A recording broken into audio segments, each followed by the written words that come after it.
us today. Look at Liberia, the people, you can see Liberia. Liberians suffering, Liberians. We see it, we don't do it, nothing. Liberians suffering, Liberians. We see it, we don't do it, nothing. Liberian people suffering, Liberians today. We see it, we don't do it, nothing. Liberians, what we will do? We tired with war, we tired with destruction. We tired with traumatic, we want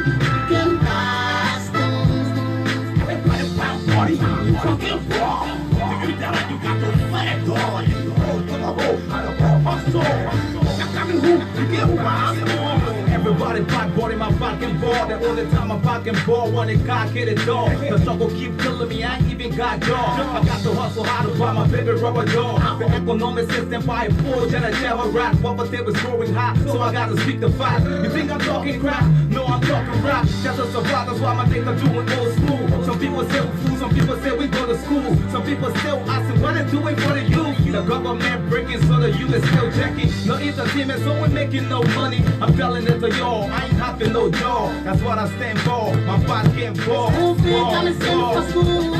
What's my part? They're not gonna do anything. The first time the people knows my Ali, Joia, bring our money back. My Ali, Joia, we want our money back. My Ali, Joia, bring our money back. My Ali, Joia, we want our money back. That's so people ago, stealing for hungry people. All our name, you control to who we carry complete. Continue one for free, we're all our political. That kind of story my people will listen to. Students are going to school, not bring the 60 billion. Black people fall in the street, bring the 60 billion. Paper people in the bring the 60 billion. Musicians stand up in the. All right, come back. It's a great Wednesday here. We want a 60 billion. In the United Kingdom, of course, today is the 31st of July, 2019.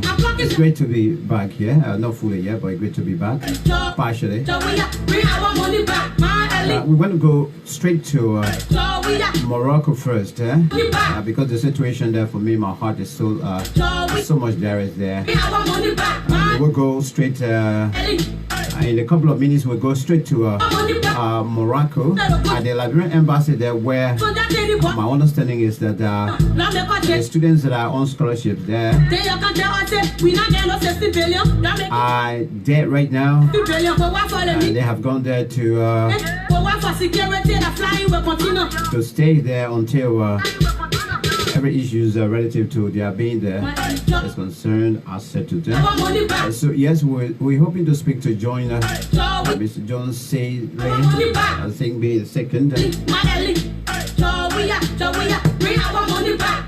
In a couple of minutes from now, and then we'll be looking at a couple of issues here. At the same time, we're monitoring the happenings at the Liberia National Elections Commission headquarters there. We're hoping to hear very, very soon. We're hoping to hear from the National Election Commissions there. We're following situations there as well with our colleagues there. But first of all, we want to address the issue right now as we speak. As we speak right now, the issues relative to our children that are in Morocco on the scholarship. Things are not going there too well for them. And this morning, I was, I've hosted here tried to engage the government as well on their behalf as well. And this morning they decided to go to the embassy there in Morocco, because Rabat, the capital city, and seek refuge there, because a lot of them, my understanding is that a lot of them are now almost homeless, because we are yet, as a state, as government of the Republic of Liberia, we are yet to actually pay their fees. I mean, we're talking about school, not even talking about school fees, but rent. And so these children, most of them, technically, they are homeless. I remember the last time when I had them on the show here, I think one of my pieces of advice to them was that, what can you go to the embassy? You know, if push comes to shove for true, I mean, what can you pick up your bags? You put your suitcases together, take your sleeping bags. If you have sleeping bags, or so, go to that embassy and ask the ambassador, you know, that you're here for your welfare. If they can't actually attend to you people, be ready to tell the ambassador that today we're not ready to go home. We are ready to make the embassy compound or the embassy, the house itself, as our home. Yeah, and I remember since after that show, in fact, I got a couple of messages in my inbox. You know, some really nasty Liberians are coming at me, telling me that I've incited the young people in Morocco. But I stand by what I did, what I said to them, what I suggested to them. If that's the only means that that their plight can be adhered to, if that's the only means, if that's the only way we, the people of Liberia, government of Liberia, can actually attend to them and see about their well-being over there, then I am great. I'm proud of giving that suggestions that day. And so I'm not going to hold back on that. If you feel I did the wrong thing, take me to court. We can't continue to do this to our children. Now, this is not the first time. On many occasions, Liberia will send students abroad. You know, when they are doing it, when the government is doing it or the political party is doing it, it's just to play the game. They're playing the game to say they are really, you know, doing it in good faith. You know, I mean, out of 100% of scholarships that, you know, the Liberian government always sent or gave to people, maybe a minute, maybe 30% or 40% or even 25% will actually have a full benefit to it. Why should we continue to lie to our people like this? Why? Children. These are our children. Why?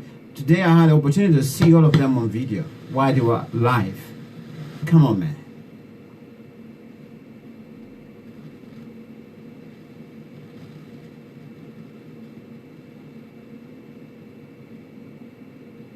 And I see them moving around there in the compound and shouting out and calling for help and things. I feel sad for them. I feel sorry for them. That's not a kind of a situation or condition we should put them in. It's not right. And I think we, as people of Liberia, the government of Liberia should be burying her heads on her head under in the sand right now.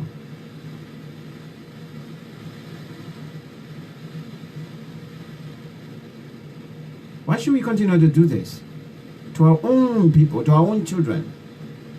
Others are investing in young people. They are investing in their citizens for the betterment of tomorrow for the country. Other countries are doing it. Why are we having serious problem with this? Every time we send a student out there, they have to cry out. Today in China, the same old thing. In America, the same old thing. You know how many students right now? Some of them even finish with their study. They don't want to go because at the end, the balance 2 years or so, Their parents have to sponsor them. We're losing. These men and women, these boys and girls that we're sending abroad, and we can't cater to them. The first 2 years we don't. Let's say maybe we sponsor them for the first 2 years.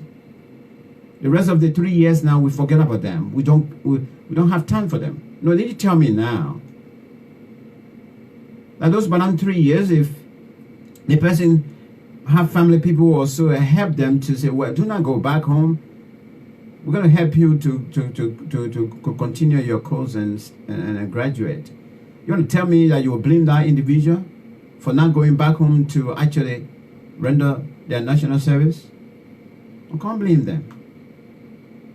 These children right now, let me refer to them. I'm sorry for some of you guys that are listening and you come from, and you are right now under the situation, but I keep referring to you as children. Permit me to use the words. Because some of you guys are so there. I got one 18 years old and one 17 years old. So these are ages that are there. And I will not. No way. I won't sit there and see my child going through that. But because of the similarity in the ages or so, permit me to continue using the word children. And so we send those children there under the pretense that first of all, it was a big morale for us. Yes, the UP-led government. Yes, the CDC-led government. What's the morale? Oh, yeah, we send children, we send people, yeah. Big morale, isn't it? Yes. But why should we abandon them? Why? That's my question. Let me see what I can be able to join, to call John right now, because it's about 8 o'clock there in Morocco, Rabat. And it would get... with the permission of the internet, let's see what we can speak to. Maybe if we get him, we'll be able to speak to a few number of them there. But this is a very simple thing. So right now, as we speak, the Moroccan police were invited by the ambassador of the Liberian ambassador to Morocco to perhaps come and remove them. Oh man, shame on you guys. I hope the Moroccans as a newspapers or media institution will actually go there and pick up these stories and carry on. This is very simple to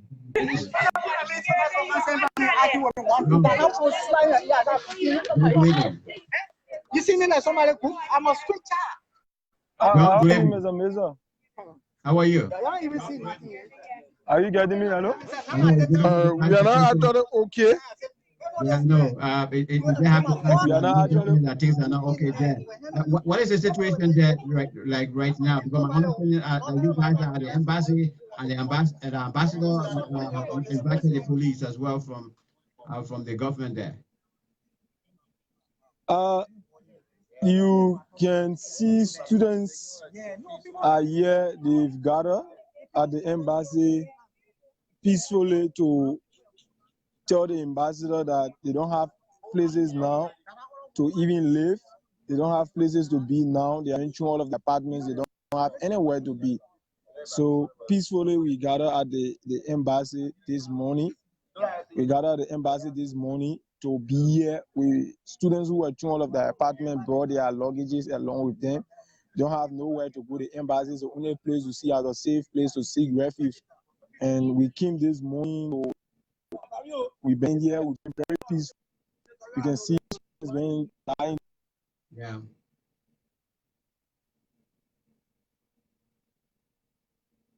All right. If you can just carry the camera around a little bit. Let's see, and they have a picture of what is happening over there as well, and possibly if we can speak the embassy to some of the police. But unfortunately.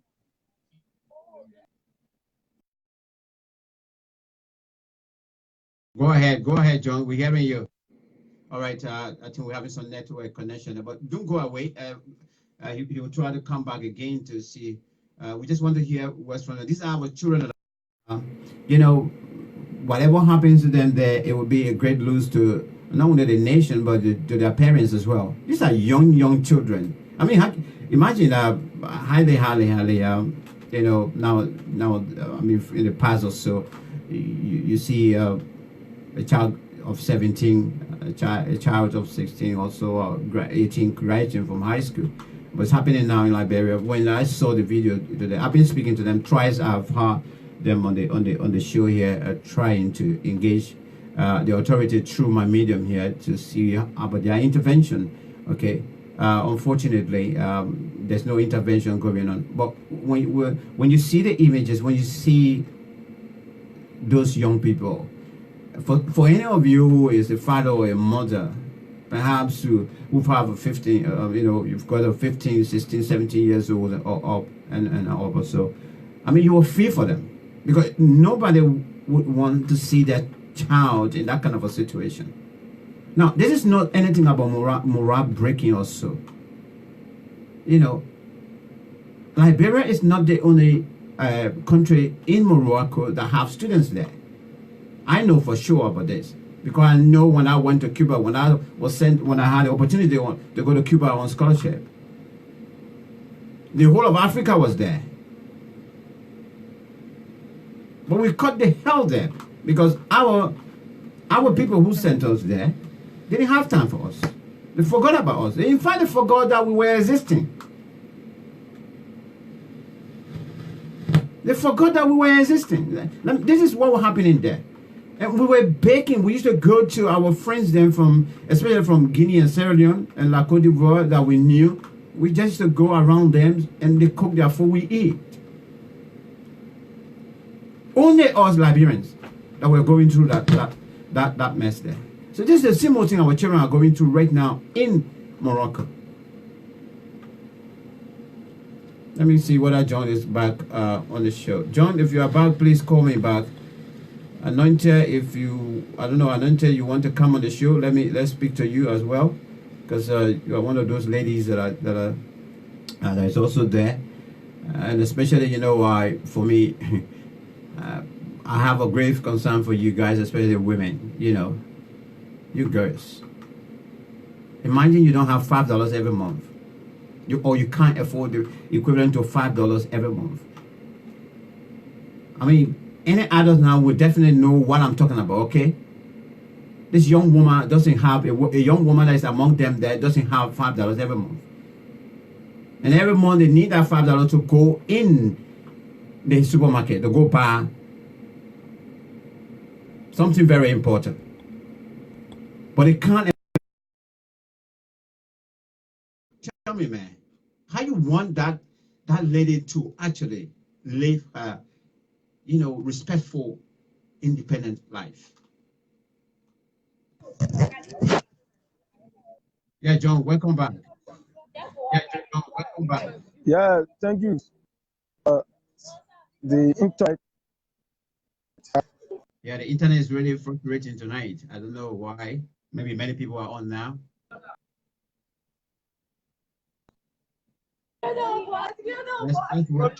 Let me welcome the honorable senator here. I'm a humanitarian as well. Honorable Sir H. Joseph, welcome to the show. We're talking about your children here. Perhaps you don't know what's going on right now in Morocco, but these children are all stranded in Morocco, according to them. We owe them 9 months. We, the Republic of Liberia, owe them 9 months. We haven't paid their rent up to this point. Some of them are now technically, majority of them are now homeless. I hosted them here twice now, trying to increase awareness raising about their well-being there. So today, this morning, they left, especially for those at the edge of being kicked out of their homes. Also, they've taken their suitcases and they've gone to the embassy to seek refuge there, to be there until perhaps their issues can be addressed. Honorable Sir Joseph, the children got there, they've been there since today. My understanding right now, we have the that even your government, our government, through the ambassador, they invited police, the Moroccan police, to come and have them perhaps removed or so. We just as well as reaching out to them for them to come back and tell us what is actually happening right now at the Liberian embassy there in Morocco, Rabat for in particular. So Honorable Sir Joseph, you're welcome. We hope, I don't know, maybe this will be your first time coming across the particular case. You as an humanitarian, you're always there for your people also. If you will be the only person that perhaps will intervene for these children, please, because somebody honorable like you will have you know, a direct contact to the power that be. You are the power that be as well as a lawmaker. I don't think you know, you yourself will feel good if your child was in that kind of a situation. These are all young people, are very, very young for that matter. Some of them just graduated from high school anywhere because they were so brilliant, you know, they had this opportunity. And I think it's a very good venture that we decided to invest in people. All the countries, even rich countries, they do that. They invest in people. When they see the brilliant ones or so, they put money behind them and they sponsor them and they learn. And through that, they will come back and start giving back to their community. But the situation now across the world, but in particular, the one I'm concerned about, the children that are in Morocco right now. These children, most of them, they've come, I spoke to them the last time, they've come from a very poor background. Like, if a child tells you today, if I'm in a foreign land today, I'm telling you that I'm living on bread, you know, that means it's tough. If these children are living right now on bread, how are they going to study? And I heard some really, really good news, what they have gone to study, what they're going to learn, you know. Imagine us investing in them. Honorable Sir Joseph, sorry that I have to pick you up because you always come on you always like to come on the platform here because we discuss or we raise issues that are so dearest to your heart as well.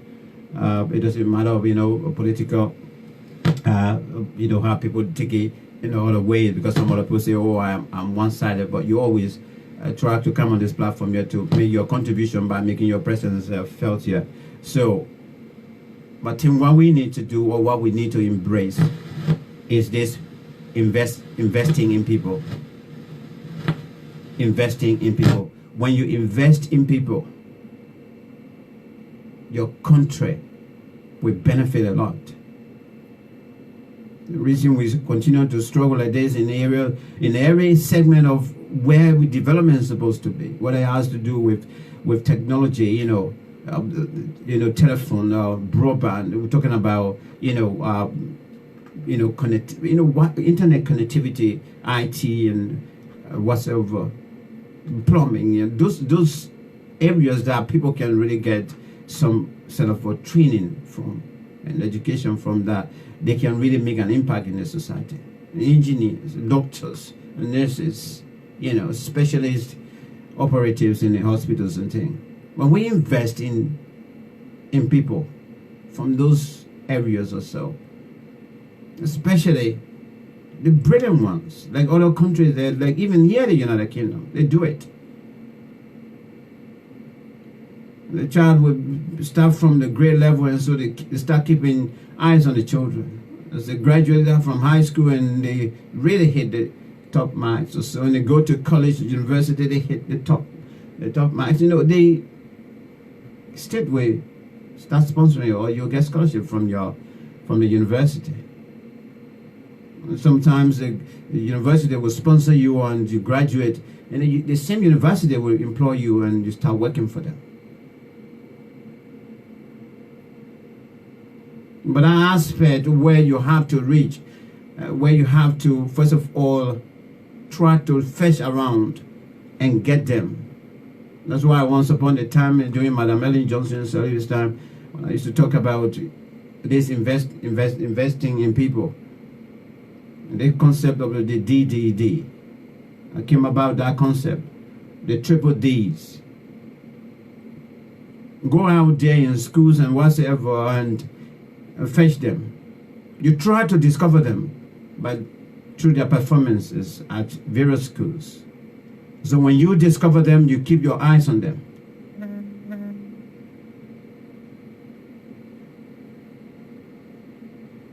the time they finish, by the time you get them through their discovery means also, you begin to develop them. You begin to spend money on them.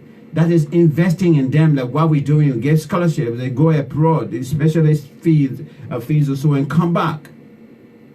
So when you discover, you develop. Now, by the time they are finishing, somebody is graduating and coming home as a doctor, coming home as a qualified nurse in a specialist field. We got this individual is coming back home as a qualified pathologist. It's 2, 3, 5 women are coming back home. Oh yeah, they are qualified scientists.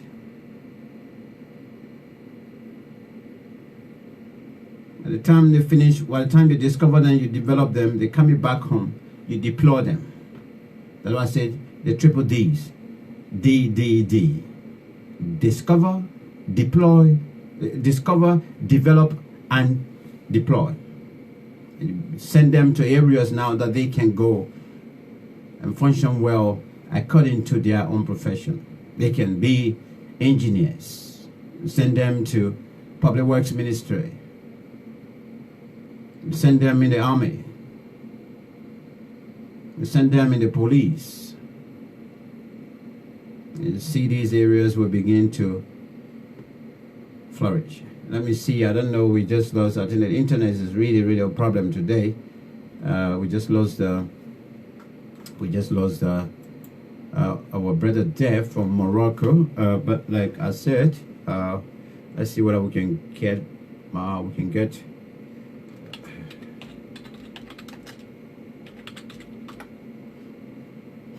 Let's see what else we can.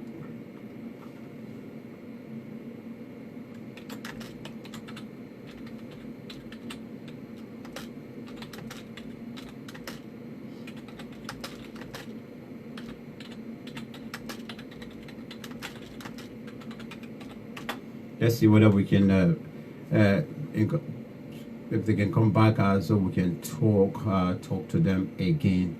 But at the same time, like I promised you, we are still keeping eyes with our colleagues there at the Liberia National Elections Commission.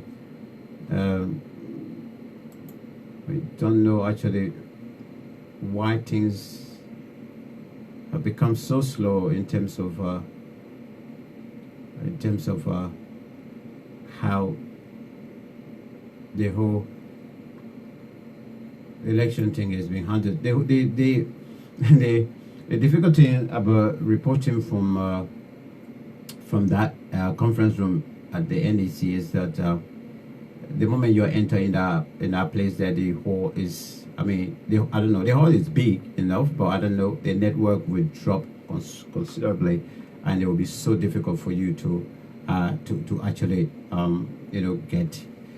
get through or get the strength of the internet for you to actually broadcast. I was there during the election time, and it was really terrible. Yeah, this time you try to go live is very difficult, to be honest. So let's see. I don't know. We're still finding some problems with respect to getting John back on air, or any of them as well, because of the internet connectivity. But just to let you know, the situation there is not in Morocco is not as you think it is or should be. The students are stranded. Let me see if I can even. I think they managed to enter they managed to enter the embassy today. Let me see if I can just go on John's page. Since we can't have John himself, he just cut off. Let's see if we can.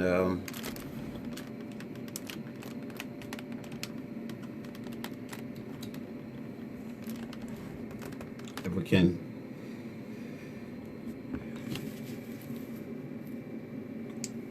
Okay, let's see if we can. We'll be able to actually see them.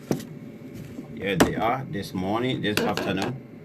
So as we speak, the children are right now in the embassy there in Morocco. So this is what they have decided to do. They will go and be there until their plight can be heard.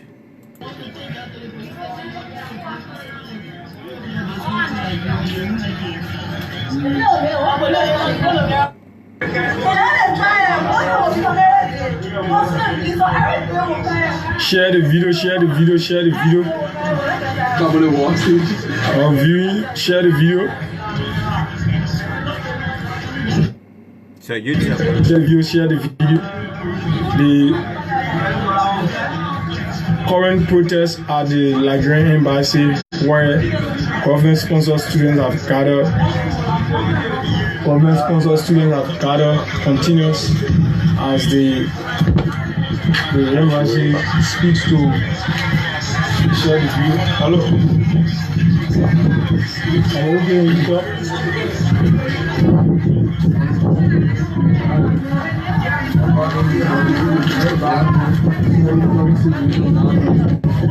How you doing, comrade? As you can see, bro. I know you are not just cool. I know.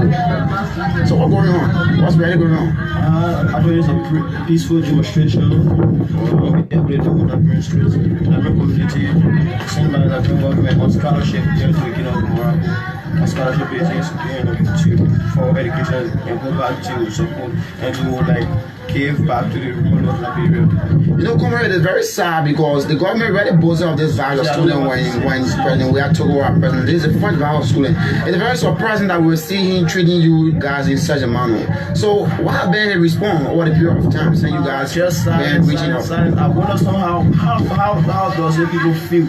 How the hazard I know it's like so complicated because we've like engaged all possible media institutions. We have like engaged some ministers from the Republic of Liberia, we engaged some real high resident officials, but yet they are all being silent on Twitter. But a few days ago, I heard that the president did that.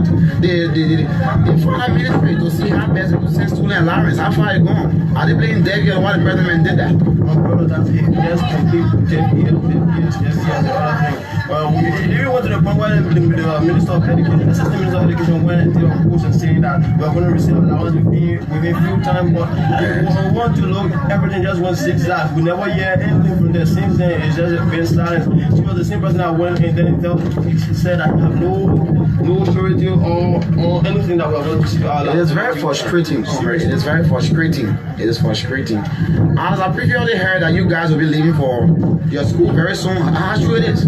Exactly, we are going to leave our school hoping this August. And we don't have any allowance. That's the most fascinating issue about it. We don't have any allowance. We don't have any more transfer. So does that mean that the government doesn't send you allowance, you stay for the next year, we're all going to school? They haven't sent. And we are not even sure if they are going to send money this year. My God, what are we going to do at this time? It will be like looking like a complete chaos for the Liberian students because without allowance, we can't go to our various cities, we can't rent apartments, we can't pay bills, we can't do anything. Therefore, we can't be able to go to school. So what's the current situation on ground? Why are you protesting for government to send you allowance? What's the condition on ground right now? It's very difficult. Our bills, our currents, our water, everything have been shut off by the Moroccan government because we can't meet the requirements. We can't pay for the services. They have become very bad places. We don't have any time to eat on a daily basis. We have gathered to the embassy, trying to see if we'll be able to solve some of this. So what happened to some of your colleagues that were thrown out of their apartment these few days? What happened to them? Oh, most of our colleagues, they are just living on the grace of other students and other things. Some are living outside. It is a disgrace to Liberia, and that's why we have decided to sacrifice this time. Because it's not a strange thing because we've been sleeping outside. So sometimes it will be like a safe means for us. For sure. Yeah, just imagine if you're like it's the most safest place in Morocco for us now because we like been sleeping outside and other things due to what happened in the past few days. Hey, come here, already paid this condition. So what's your last message before I take leave of you? Yes, my last message I will say again is that those watchers, those viewers that are viewing this show, continue to share and share and share so our message can go viral across the nation and order for our means for whatsoever need to be met. Thank you. So thank you, comrade. Thank you also much. You say your name again? Emmanuel Maki Morris. That's Emmanuel Maki Morris who performed excellently in the WAS test. And I'm saying another person. How you doing, sir? How you doing? I'm ready to feel that strong and tell you that I'm very disappointed. Disappointed. I'm disappointed with the government of that country. Come on, I don't know if the government will pay our school fees in Morocco. We're going to begin about our schooling. Just to support the students.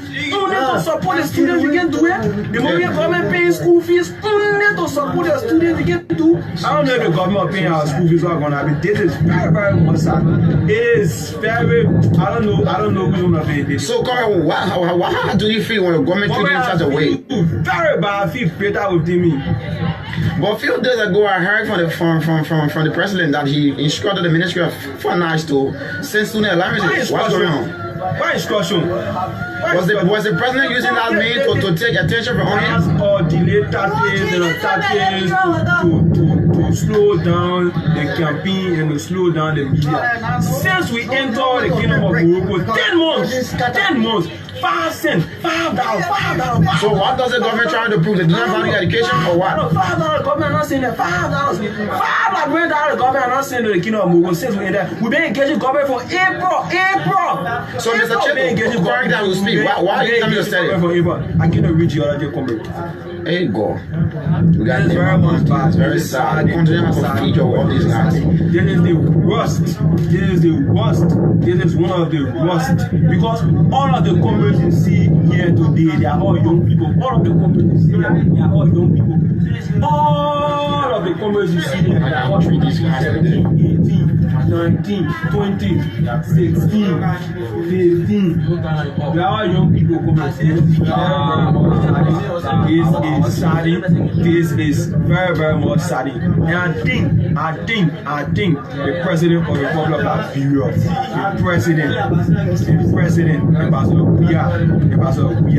when you listen to this, you know that there are students in Morocco actually going to go back. Thank you all so much. I hope that this video or this demonstration will draw the attention of the government. Come day now demonstration. Friday there is a peaceful assembly, and we are going to remain in the embassy of the kingdom of Morocco. We are going to be here until our demands are met. We are going to stay here until our demands are met. If we cannot speak with the president, if the president of cannot tell when we're going to send this our allowances, we are not going to leave here. As you can see, police are here already. They just call police for the students, and we remain here. We are not deterred by the appearance of the police. Firstly, we are students, we are scholars, we are not married. So the president or the police cannot determine, cannot put fear in us. As you can see, the comments we are very much strong. We remain in the embassy today until we receive our allowances from the government of Liberia. We are not going to listen to this because we have listened to the Minister of Education before. We have listened to the Honorable Minister. We have listened to the Honorable Deputy Minister. We have listened to the Finance Minister. We have listened to so much of promises. We are going to stay within the embassy. We will receive our money out ends before we leave the embassy. Thank you so much. We have a couple of students here, like we said. Liberian students who are here currently at the Liberian embassy want to sit in due to government refusal to pay their monthly allowances. They've been thrown out of their party. All right, ladies and gentlemen, that is the situation there as we speak right now in Morocco. Morocco is where we send these children, the students to on a scholarship. We really broke morale that time. Or the time we're saying, oh yeah, government sending children. Oh yeah, thank you for the government. Thank you for our children. Thank you for everything. But now, I mean, this is the situation now. 10 months, these kids are there. 10 months, they haven't gotten their allowances. 10 months is it's beyond their own scope of understanding as well as to whether indeed this particular kind of gesture is really good. And this is it. We wanted to also speak to, we started earlier, we wanted to speak to John, one of the guys on the ground there, to give us an insight of what is it like this evening, because they were live when the how do you call it, when the police went there, when the ambassador invited the police, but we don't know as to what was the next chapter after that, because it was at the point that it went off. And up to now, let's see whether John stayed there. Don't know what happened with, because the internet is giving us problem as well, so it seems to be a bit of problem here. So we're not getting John to come back and deal with the situation, to tell us what is the situation like right now in Morocco. But yeah, these are some of the issues that we thought to actually touch on this afternoon, this evening, depending on the time, your time, wherever you are, or this morning as well, on the program Profile Liberia. We're going to go to the next topic now, or why we are still observing the ongoing development as well in Liberia. As you know, the senatorial and by-election, and of course representative by-election took place, and that shamefully up to this point, the Liberia National Election Commission is yet to announce the result. But let me deal with the situation of the COP, the Coalition, the Council of Patriots. You know, I think June 7, right? We organized the protest. This popular protest was called off through the intervention of the U.S. ambassador. And then what we heard was that after some meetings or so, those who are heading the COP decided that, okay, we'll postpone it to the 31st of July, which is this month, today. Okay, let me put it this way, July 31st. And so issues relative to the promotion of it and encouraging people to get out on today's date for this protest has been going on since. Now, the protest, perhaps little did we note that indeed it was going to coincide with this, with the election, with the by-election. And so, though, if the, if the National Elections Commission, if they have worked hard,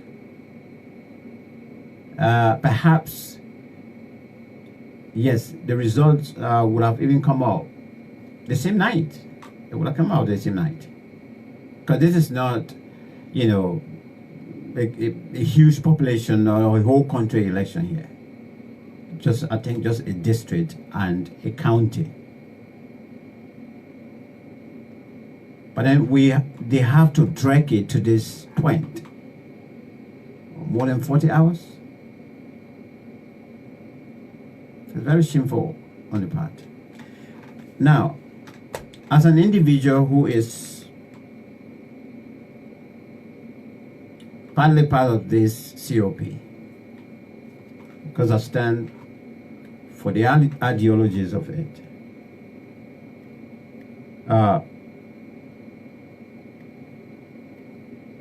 things did not go down well with me the way we went around it today, especially the leadership of the COP. And not because I am partly an insider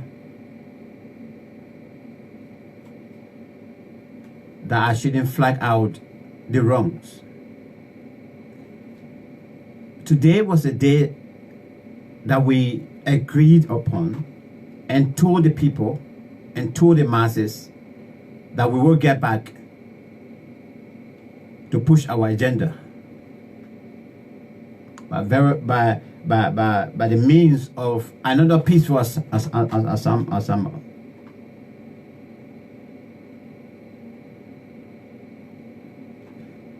Everybody got prepared. People, the people had it at the back of them. They planned it. They said, well, okay, on Wednesday is the day for the protest. Now, irrespective of whatever that was going on today, or that could have interrupted the protest today,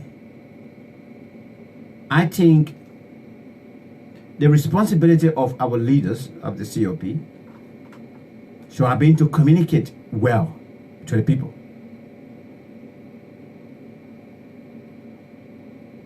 But the failure to communicate well, it landed some people in prison today. And as I speak, I think some of those guys will sleep in the police cell.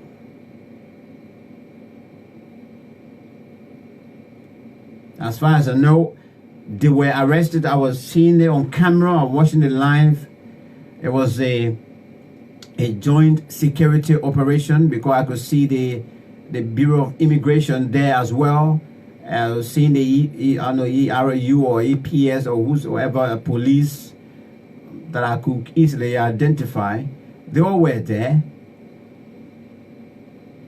grabbing people, hitting on people, pushing people, and taking them in their cars. Now, the images I saw there today, it didn't go down well with me as well. Immediately, I started to engage the leadership by way of phone calls and messages or so. But at the same time, while that process was going on somewhere around the Boozy quarters and maybe somewhere around the Capitol building or so, the leadership of COP, our leadership, were at the LP headquarters. I think it's Liberty Party headquarters. Well, they've gone there, want to celebrate the election or the victory of, accordingly, of Mr. DeLong and Madame Ure.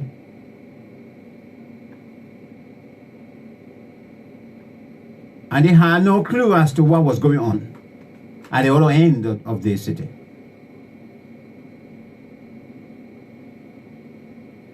They had no clue because I saw all of them there. Now I started asking myself, I said, okay, what is happening here? Why is it that we told the people to come outside for us to continue the cause?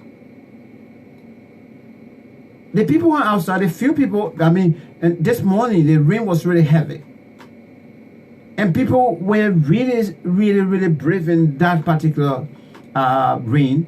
Under that heavy rain, some of them, people are still going out. And the moment the rain started going down small, people started coming together. Police were invited. Now, the people our citizens that were in the street now, got caught up in this web. They have nobody who is leading the protest like the last time as leader of the COP to be ahead of them or to be amongst them, or to be leading the protest, the march or so. They were there at the party headquarters. Now, when I saw this, I said, well, this is not right. What is happening? Why are we celebrating this site? And the very, very important aspect that we have invested our time and money in it. Something is happening somewhere in the city, but no, the leadership isn't there. And I could see police, using heavy hands, hitting at the people, hitting at everybody or so. From there, through the live video, they started grabbing people, carrying them, putting them in a car, and the only thing would be here, you take them to the police headquarters. You take them away. You take them away. And as time went by, before the guys could actually end of the broadcast, the number of people that we heard, and in fact that was confirmed by the chief spokesman because I saw him live, he was speaking. 15 people were arrested. These people were taken where? We don't know. So immediately before the moment I started seeing the fracas going on, and I'm watching another program, another live streaming, then I seen this executive member of the COP at the LP headquarters. And I was just there, I said, well, I was baffled with this. I said, this shouldn't be like this. Perhaps, I think we need to first of all forget about this celebration. Let the Spanish people right away, those are at the front line of the COP, right away to these destinations that people being arrested or apprehended and taken to unknown destinations. I tried to ring Mo Ali. He couldn't answer. I only answer was, oh, we're in the meeting, and I responded to him in text message and explained to him what is happening.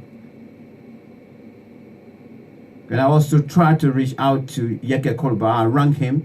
He answered. I said, oh, I'm in a very noisy area now. I need to call you after. Despite the fact that I said, well, this is very urgent. I need to talk to you. That was it. I said, brother, you won't hear me now also. Now, this is it. And so I explained everything as what was unfolding in the video there. What I was seeing in my suggestion. Why are we carrying on celebration right now when we're having police carrying on brutality on the people?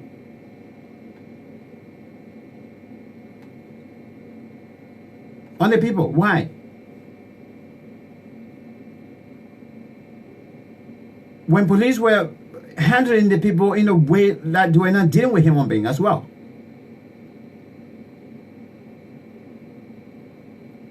So I wanted for us to stop because I'm watching two different movement. The party headquarters there where people were jubilating, and then on the other side at Boozy quarters, people being arrested, people being taken away, young people, middle-aged people being taken away, police running after them, police hitting them with batons and things. Women, 2, 3, 4, 5 police right on a woman and picking her up.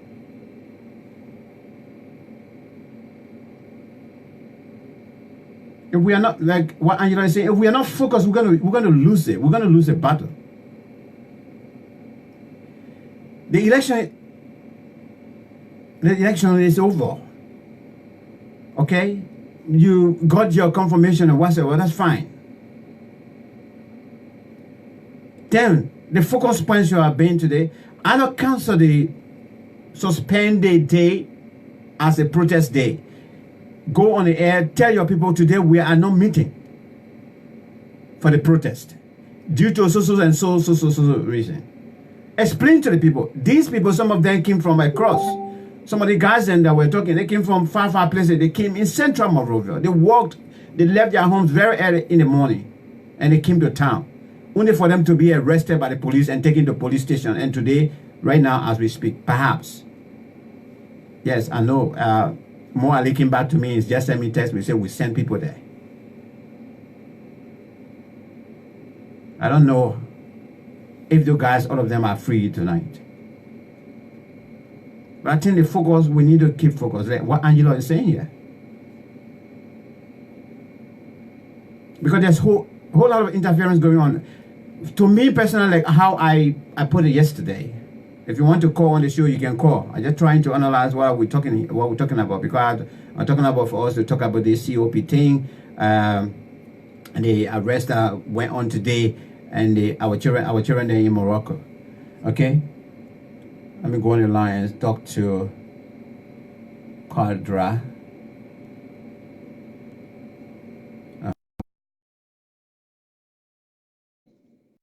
And so this is it.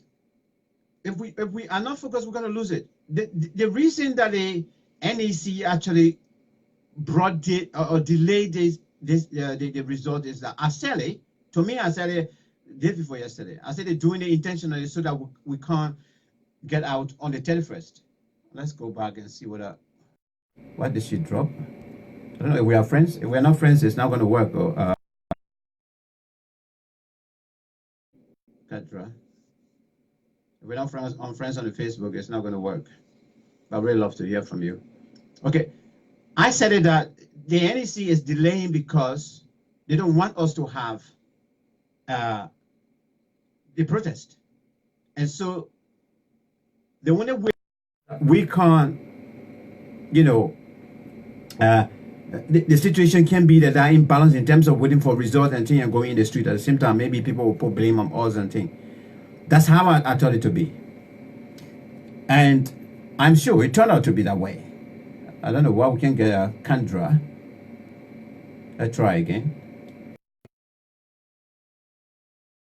I'm not sure we are friends. If we are not friends, then it's not going to work. Hello. Oh, yeah, what's up? Joe.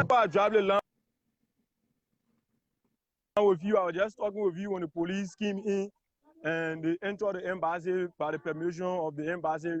They entered the embassy, police and other military individuals enter, forcefully remove us. I left my phone at the embassy, even forcefully remove us from the embassy. We ran into the premises of the embassy. They instructed them to go there. They took us out. They told some of our friends away. We don't know where they are currently. And now they have barricaded us in a certain position that we cannot go home. We are on the street. Students are here with their suitcases. They are here. They cannot go home. As you can see, they are just on the street roaming around. We went to the embassy with the intention of seeking refuge there. We went there with the intention of going there because we don't have anywhere to be. But they chased us out of the embassy. Now, students are here with their baggages on the street, and the ambassador chased us out of the embassy. So this is a very worrisome thing for students. Police were pushing students, girls, students, pushing them to leave the embassy, push them, told some of them secretly, gathered them, told some of them secretly, while they were sitting at the embassy as a way of telling the ambassador, we don't have anywhere to be, we want to be here to sleep. They sent police on us, and this is why we don't know what is the next situation.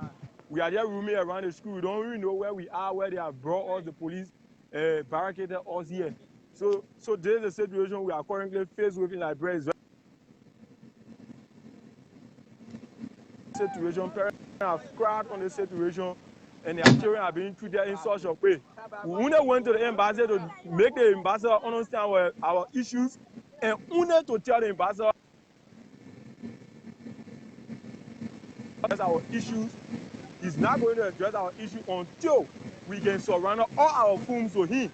And we told him we're not in a position to surrender our funds to him. He refused to do that, and that was not a trick for him to take our funds away from us and bring the police on us so that when they are using force on us, we cannot realize that. The police came on, we left our phones, our luggages back home, back in the embassy.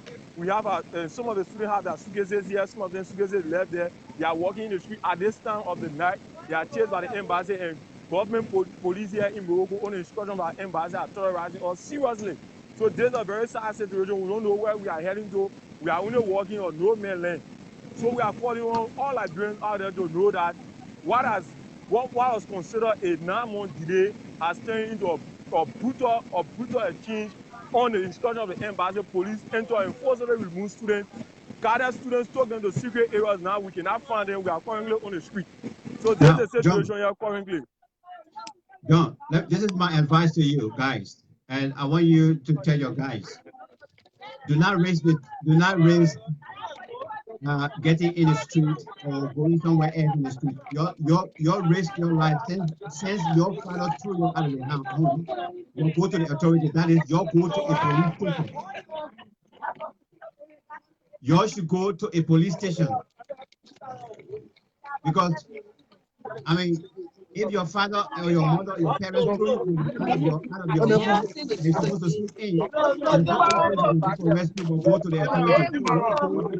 The authorities, not go to the police station and report justice there. That is, we don't have any other alternative now because they are deciding the direction we should go in. So certain areas they build barricades that we cannot go there. They are because normally in this country when such a thing happens, it is a kingdom. And we sat in the embassy on the ground. We witnessed the embassy issuing two letters to the Moroccan police. Because when the police came, they did not enter the embassy, they stayed out of the embassy, and we were in the embassy. They couldn't come to us because there were no laws. They issued two letters to the embassy and to the Moroccan police. Right after the letter, the Moroccan police read the letter that had they brought forces, they brought boxes, they brought other riot gears, and they invaded the embassy, came into the embassy, took us out of the embassy, forcefully told some of our friends, carried them in secret areas that we have not found in up to now. Phones, so students lost their phones, communication with their parents. And you tell me now. You tell me any human being that is watching this particular happenings right now will tell me that this is right.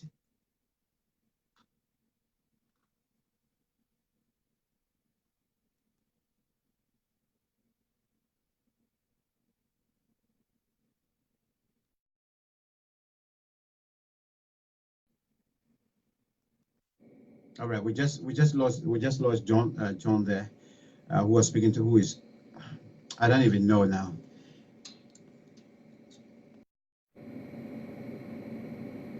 How can we do this to our children, man? These are our kids. Where the kids are going to sleep tonight?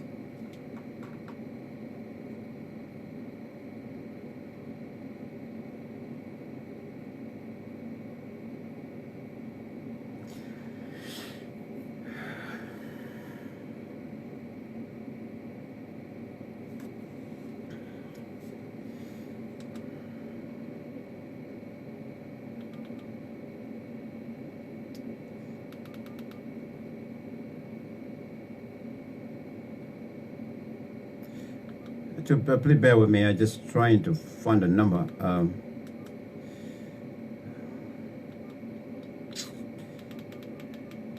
Forgive me, please.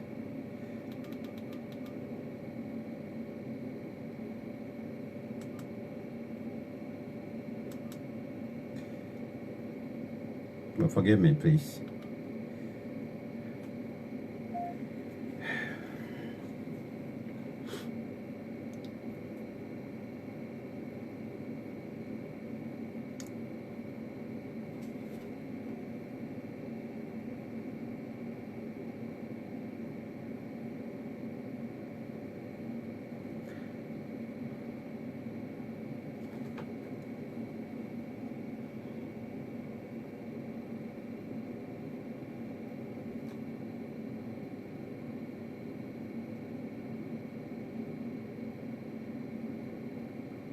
Good evening, Honorable. Honorable, this is Max. Good evening, how are you, sir? This is Max. Honorable Sir Joseph, good evening, yeah. Are you still watching the show or you just came in your went? I saw you briefly watching my live show. I say, are you still there or you left already?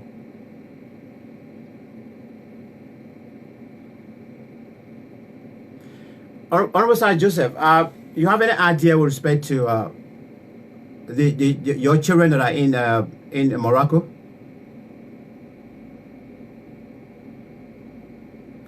Can I then, say you don't have any idea, can I just throw a little bit of light on it? Because you as an humanitarian who is always there.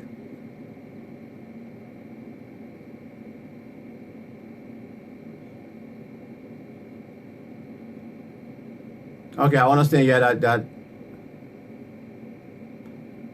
Oh, you get 2 minutes to share with me what I mean about those people that are coming.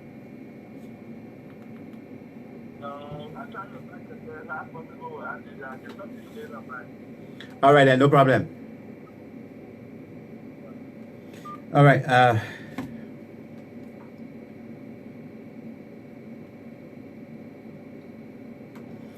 Right. I don't know. I don't even know now how to deal with this situation, because I am so much concerned about these children right now. I mean, why would the ambassador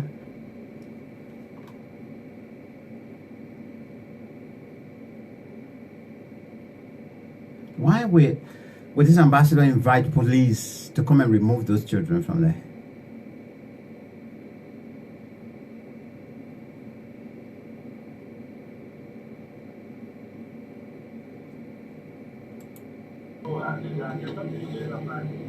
All right, then, no problem. Why?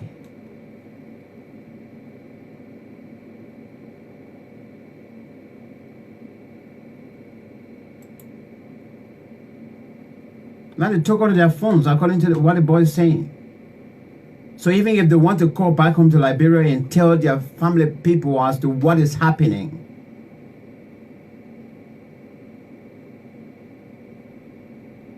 who is this ambassador to of Liberia to Morocco?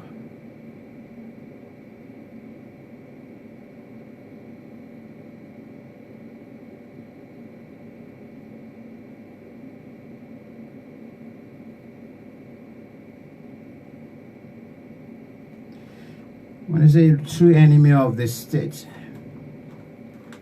this is what this president doesn't know. Your enemies are the ones that are right before your nose. Those ones that you have given responsibilities to, you thinking that indeed they will represent you adequately, they will do what you think they're supposed to be doing.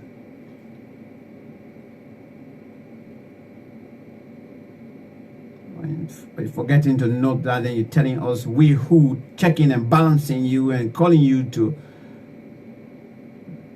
change. You're referring to us as enemies of the state. Look at what's happening right now in Morocco. Why? These children have nowhere to go. You don't know anybody there. Some of them still have language barriers.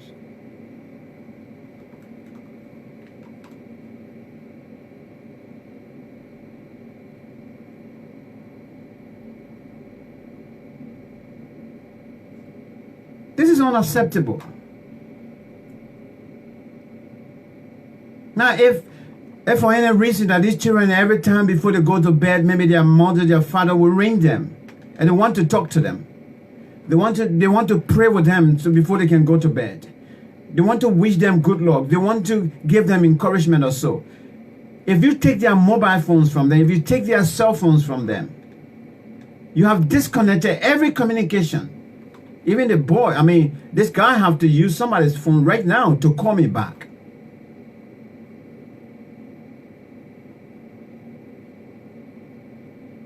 Because he took his phone, he was on live earlier on his own, using his own phone.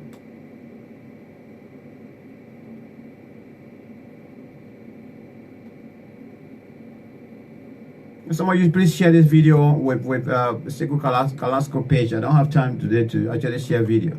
You throw it to his page. So sometimes I through there the Omega can watch some of my programs.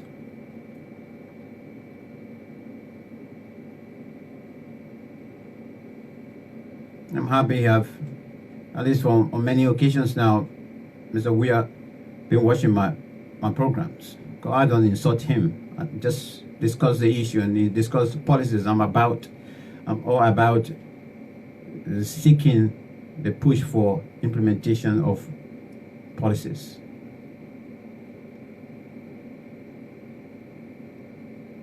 So if any of you and a member of that page, please, the Sekou Carrasco page, just read it.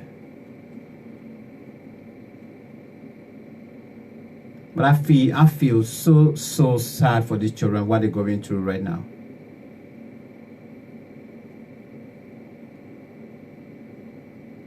I feel sad. I was talking about the issue of the protests and the COP, what we did today. That to me, quite frankly, as the supporter of this cause, we didn't treat those guys that came out today. We didn't treat them well. We the leaders of the COP didn't treat them well. We never communicated. And so because we never communicated well, right now, some children or some of our guys or some of our citizens are right now sleeping in various cells around Monrovia. Maybe around Monrovia. Because some of them were just picked up and put them in cars. Some of them we even saw some of them, they were sitting in keke. And I saw police guys stopping this keke. They say, I can identify you guys. You guys were among the protesters. So just get down. We need to go. We're taking you out to the police station. And these guys refused to get off the keke. So what the police did, they jumped on it. The two guys, they said, they just told the driver, say, okay, you got to drive this car or the keke to the police station. Now, police station, I don't know which police station. And cars were there as well. They're just putting people in, taking them away in Bureau of Immigration cars as well. Now, at that time, what I wanted, in fact, the moment it started, I don't even think we should have reached to that point, man. COP leadership. No, we shouldn't have. If we knew very, very well that today was going to be a celebration day, well, for the victory, fine. Then council announce it, put on an announcement, put on the radio and say, look, due to this election thing and whatsoever, we are not going ahead with the protest today. Now, all of these people that were arrested today, all of them that are now behind bars, wouldn't have come to town. No, they wouldn't have. And some of them just now, by virtue of the information or what I'm talking about at this particular point, none of them should have been right where they are right now, sleeping in that cold. We need to improve. The last time when, things happen, and I just seen Prince here, and we started talking about the same old thing, that we need to change the strategy, or how we push this thing, or how we lead this thing, how we coordinate the activities of the COP. Now, we need to be focused. Angeline said here, we need to be focused.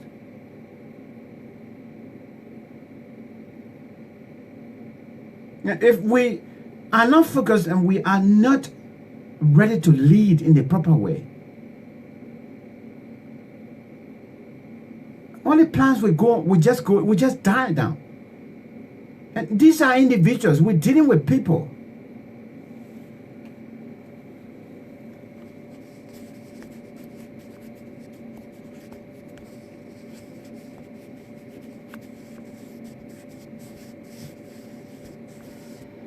We're dealing with people.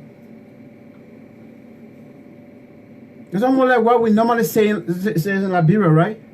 The time the flamme is drunk, at the time you should do business with them. The enthusiasm is there. We built it in the people. And we saw it when we gave the test of it. We saw it. Now, when you calling for the second time, you know the number of people you're expecting now. You're expecting the whole nation to wake up. But we need to wake up. This is to you, our leaders. I'm still part of this COP. I'm not going to give up yet. I'm still part of it. But we need to change the leadership strategy, how we communicate, how we do things. If we have communicated well, the leadership wouldn't have been celebrating today at the LP headquarters and others being taken to various hospital, I don't know how to call it, police stations. No. Because we would have cancelled that and push it forward and say we're having this day or what's else.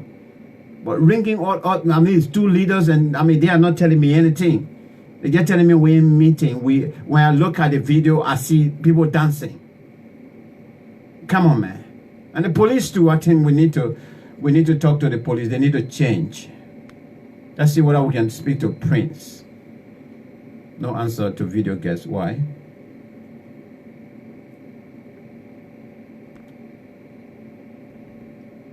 Okay, Prince, try again.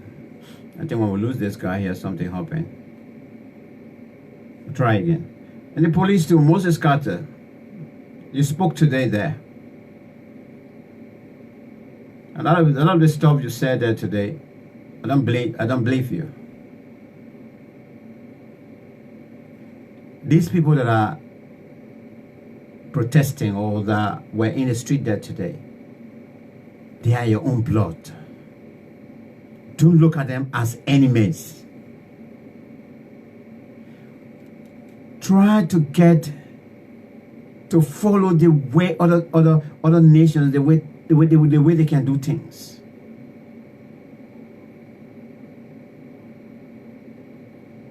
Under a democratic form of governing,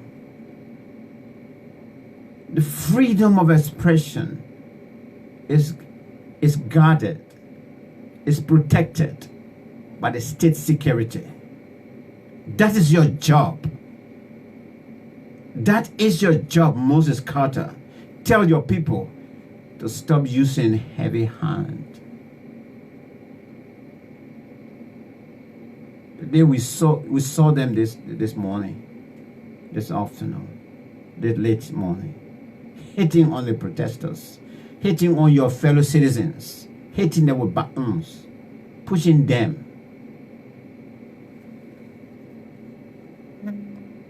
This isn't right.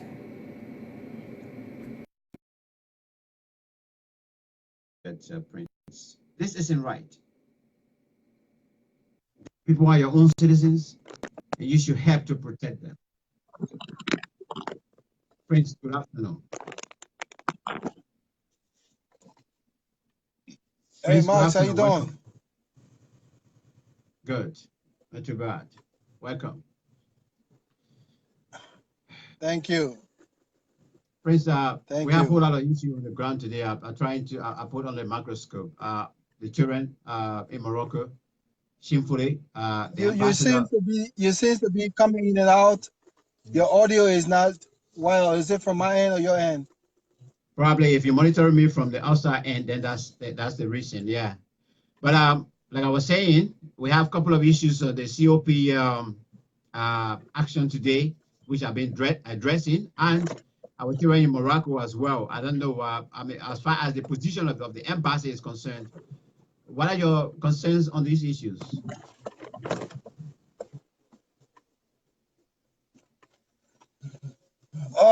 Max, I'm not actually hearing you well. I mean, you seem to be, your audio is not coming through that well.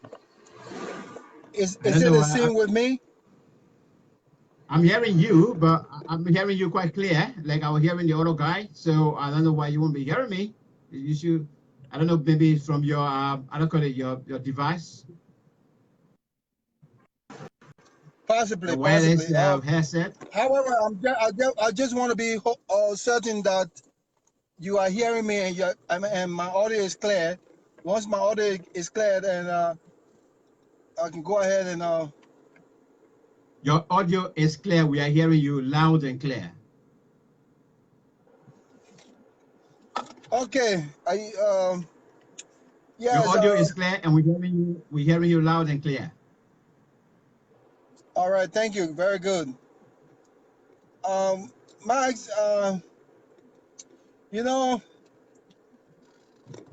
it's hard. It's hard to to give a more critical assessment as to the activity of the COP and how things are being carried out in the leadership, which is being translated to the people and the success or successes as it relates to the cause or championing the cause for the people, of the people, and by the people. Yeah.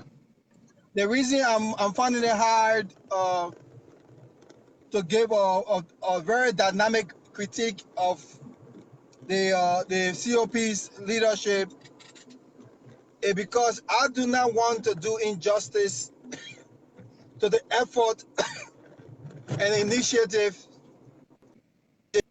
who are going through, and they are exercising with hopes to be able to give our people the encouragement and the energy so that they can voice of their indifference and also their concerns and hold their government accountable.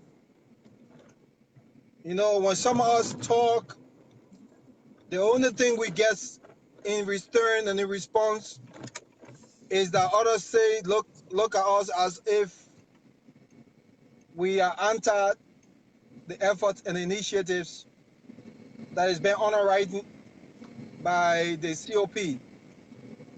And often people will say, you're only saying that because you are in the comfort of your home, you're not on the ground, so you don't understand the dynamics of things. But here is the dynamic of things, to my opinion. At this critical time and at this crucial juncture, where it seems that we have a situation where we are nurturing, our government has resolved within itself to exhibit a recalcitrant nature to the people's well-being and feeling, and also have numerously demonstrated a high level of insensitivity to the people.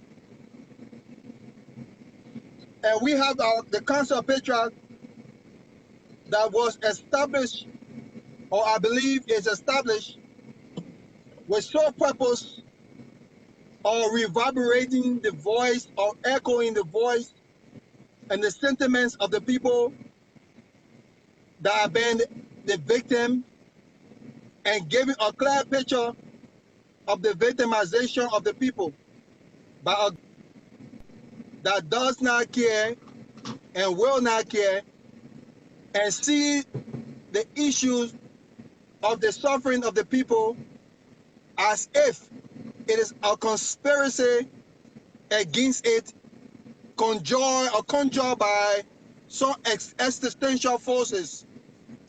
Whereas whatever that is evolving and happening right now is a direct consequence of the inability of this governmental system and the leadership of George Weah to understand the fundamental aspects as it relates to government and governance, good government and governance, accountability, and leadership.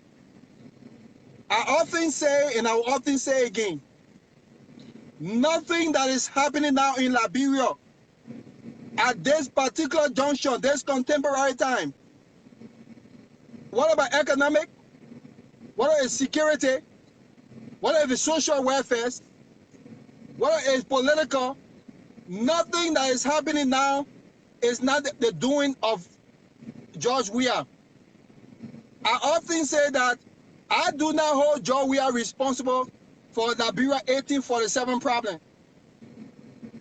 I do not even hold George Weah responsible for Ellen Johnson 12 years of failed leadership.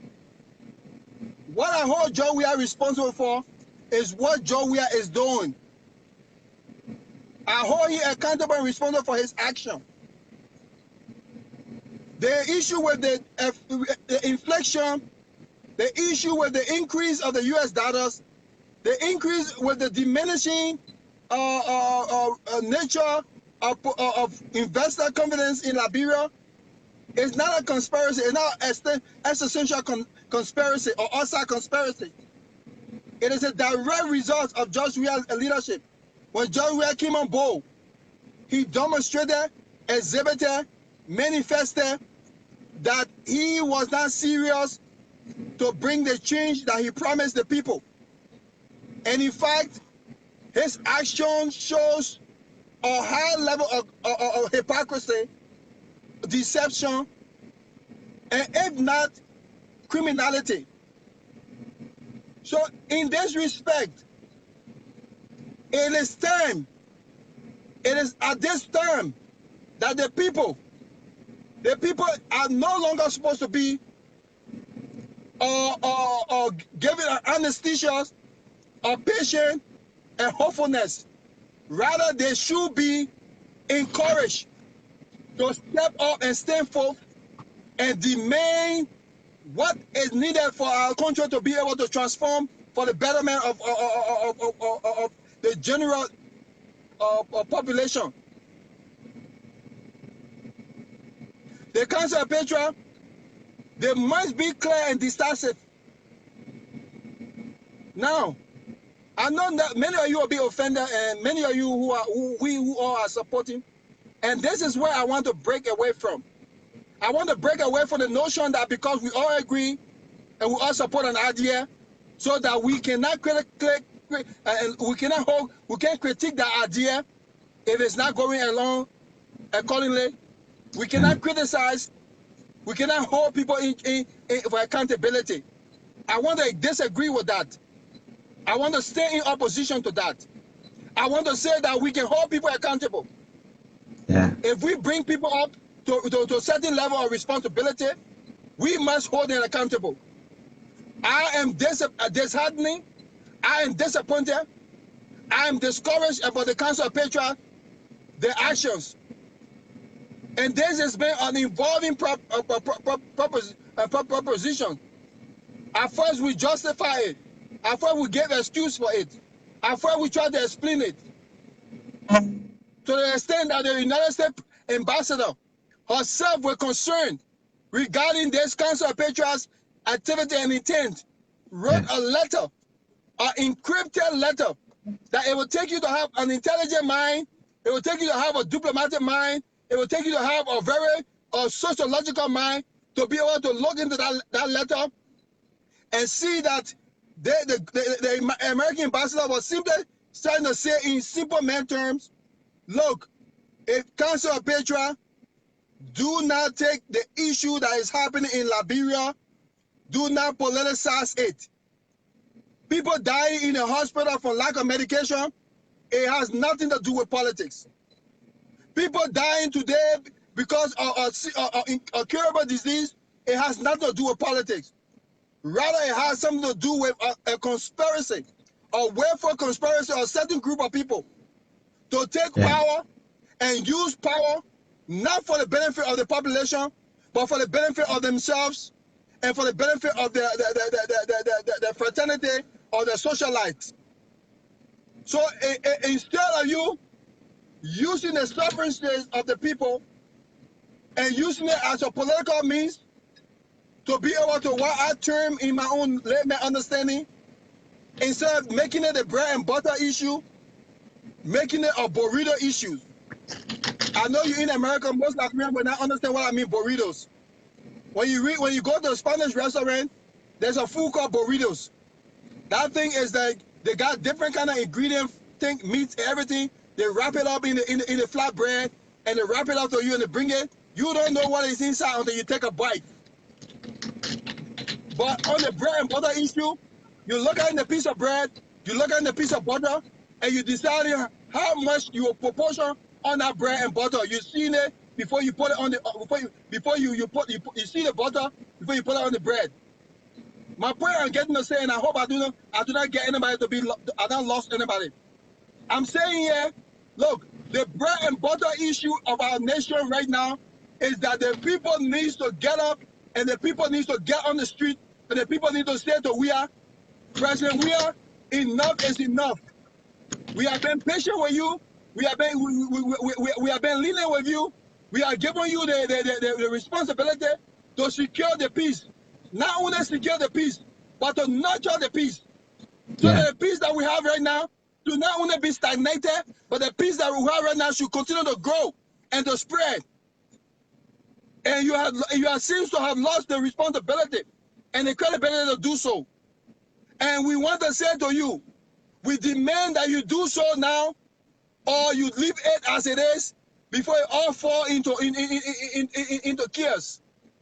So in short, I'm saying it is time for the people to say to President Weah, you either lead or you leave. And they will be saying on the basis of the Article 1 of the Constitution that is clearly stated that the power is inherent in the people. And all government are instituted for the well-being, for the safety and well-being. As we speak right now, the safety and well-being of the Liberian people is in jeopardy and is inconsequential to the action of Judge Weah and his administration. But instead of using and invoking and encouraging and mobilizing and energizing the people, it seems that, in my opinion, some are using these circumstances of this critical time, they are using it for political expediency. You call for a protest today. The people are gathering together to come for to protest. Reason being that this government here on June 7 was given a petition that illustrates and conjure and demonstrated the people concerned and the step that the government needs to take to alleviate some of these problems. You gave the government 30 days. The government did not even call for dialogue, nor even they acknowledge that the receipt of that petition, or even never commented on it. That 30-day hence has expired. And today you call for a protest. And the people are gathering together, being mobilized, being encouraged. Yeah, I know it's difficult. Now the people, then when the people are come out there and assemble themselves, heads on to face any dictatorial regime, any regime that wants to use the muscle of fear to subdue the people's voice.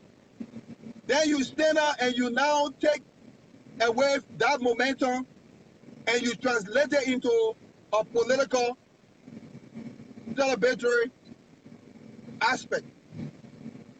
The people are gathering to the place you told them to gather, and you gathering to a party headquarters, and you're celebrating a by-election victory. What does the Liberian people petition to the government that have been neglected and willfully neglected? What does it have to do with celebratory or political celebration? That now we should put the desire and the petition and the cause of the people secondary, and we should put somebody else a political achievement primary. That is disheartening to me. That is destructive and frustrating to me. And yes, you can tell me, say, oh, you're talking that because you're not in Liberia. Look, we are building an institution. We are sowing our seeds. We hope tomorrow we can reap the harvest. Some of us here, we may not be walking on the ground, but some of us here, we are putting a lot on the line. The fact that we stand up here and be critical and put our faces and our voices to these things does not guarantee us our distance and our geography does not guarantee us any safety. So we equally share the same concern and burden. But it is time for the country of Petra to come clean. When I mean it come clean, they must be able to come and be decisive. Anything in any strategic planning, if any indecisiveness in any strategic planning is dangerous. Right now, the government is emboldened. As we speak, we are given order to the National Police. They have barricaded the Liberty Party headquarters. They have basically put the people in that place on a sort of a hostage or a barricade. And it has become now the essence of the protest, the idea, the notion of the protest that has to do with the general masses have been reduced now to a political perspective. So that tells me that the American ambassador may have said something, and she write a cautionary statement to be given a consideration that we should send a strong message, even as to the Council of Patriots. Do not make this thing a political stepping stone or a political platform, because the well-being of the people is beyond politics. So that is my concern. I don't fully want to go deep into it because they are. Prince. Prince.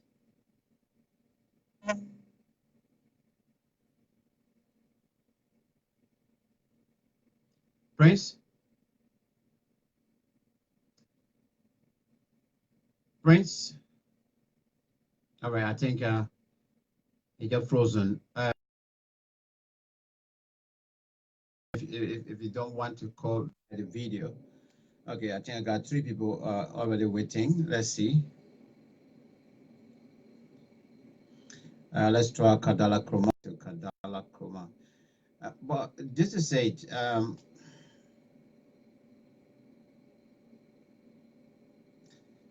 you know, that's why for me, Kadala, good afternoon. Yeah, how are you, my brother? I'm okay. Welcome to the show. How you doing? Not too bad, thanks. Thank you for asking. I hope you're doing too well. Yeah, I'm doing good. Kadala, I mean, I have a couple of issues on the table today. They are all very concerning. One has to do with our children that are in Morocco. I just spoke to them live just now. 9 months, 10 months now, they can't get any support. They decided today to go to the embassy to go and seek help in a way that some of them have been thrown out of their homes because they can't pay the rent. To cut long matter short, just now, I was speaking to them. The ambassador called the police there to remove them forcefully from the embassy, took all of their mobile phones from them, and they are just walking out, and they don't even know where to go. Well, I just advised them while they were on live. I said, y'all go to the police station. You have nowhere. If you're even in the Western world, when your pa or your mom kick you out of the home, that the police should run to. So y'all go to the police. You people are strangers there. So this is one aspect of it that perhaps as a concerned Liberian, I want you to talk about. And then the issue of this COP. Today was the day they set for another mass protest. But surprisingly, as I followed it this morning on 2 different screens, I saw one aspect where the leadership of the COP were at the LP party headquarters celebrating. Then on the other screen I was watching as well, I saw police arresting protesters or people who were already gathering together to start the protest and taking them to unknown destinations. Up to 15 persons before the broadcast was over were taken one by one to places that they say taking them to police station. What are your concerns? You think the COP should bear some responsibility in terms of what happened today because perhaps they didn't communicate well with the people? Was it right for them to have one celebration on one side and nobody on the other side to lead the people or even tell the messages also? What are your concerns? All right, thank you very much, my brother, and thank you for the show. You've been doing very well. I've been following you somehow for a little while now. Thank you. Your criticism is very constructive, and also most of the time I like to watch your comment and everything like that. Thank you. With the kid in Morocco, it's just a shame, It's just a shame up to the 21st century. Liberians are still being treated in such way. My brother, sometimes when I think about how we Liberian, I'm going to include myself, even though I'm in the diaspora, but I'm going to include myself because I want this argument to be based on collective argument. Thank you. I don't know what God have done to us, but up to the 21st century, we still haven't come to realize that we are God-given people. God gave us the knowledge, God gave us the wisdom, God gave us the heart for us to use it the way it was supposed to be used. Liberians stuck in Morocco, first of all, that should have been the president's priority number one. Priority number one, because you are, I don't know where are you now, my brother, but I'm in a foreign land. I'm in the UK. I'm in London. When you are in a foreign land, you have to do things on your own. Yeah. You know, those that are in Liberia, they are in their motherland. So sometimes something can happen. They still have people to fall back on. But when you are in a foreign land, you are trapped. If you are not smart and you are not logical, believe it or not, that's how most of the Liberian children that travel abroad get involved into negative behavior because of that trap. So with them, the president should immediately try to call our ambassador, take the children in, try to find some sort of common ground with them and see how best he can try to treat the Liberian children. Yeah, man. He shouldn't leave them hanging on the street of Morocco. I was in Morocco. Let me tell you that the Moroccans, they are very mean. First of all, if you don't speak their language, over there is very difficult. And everything in Morocco is very expensive. So Liberian being in Morocco under that kind of situation is very dangerous. It's very dangerous to the point that most of the things the children went there to learn, some of them will soon start to deviate into a negative area because they have to survive.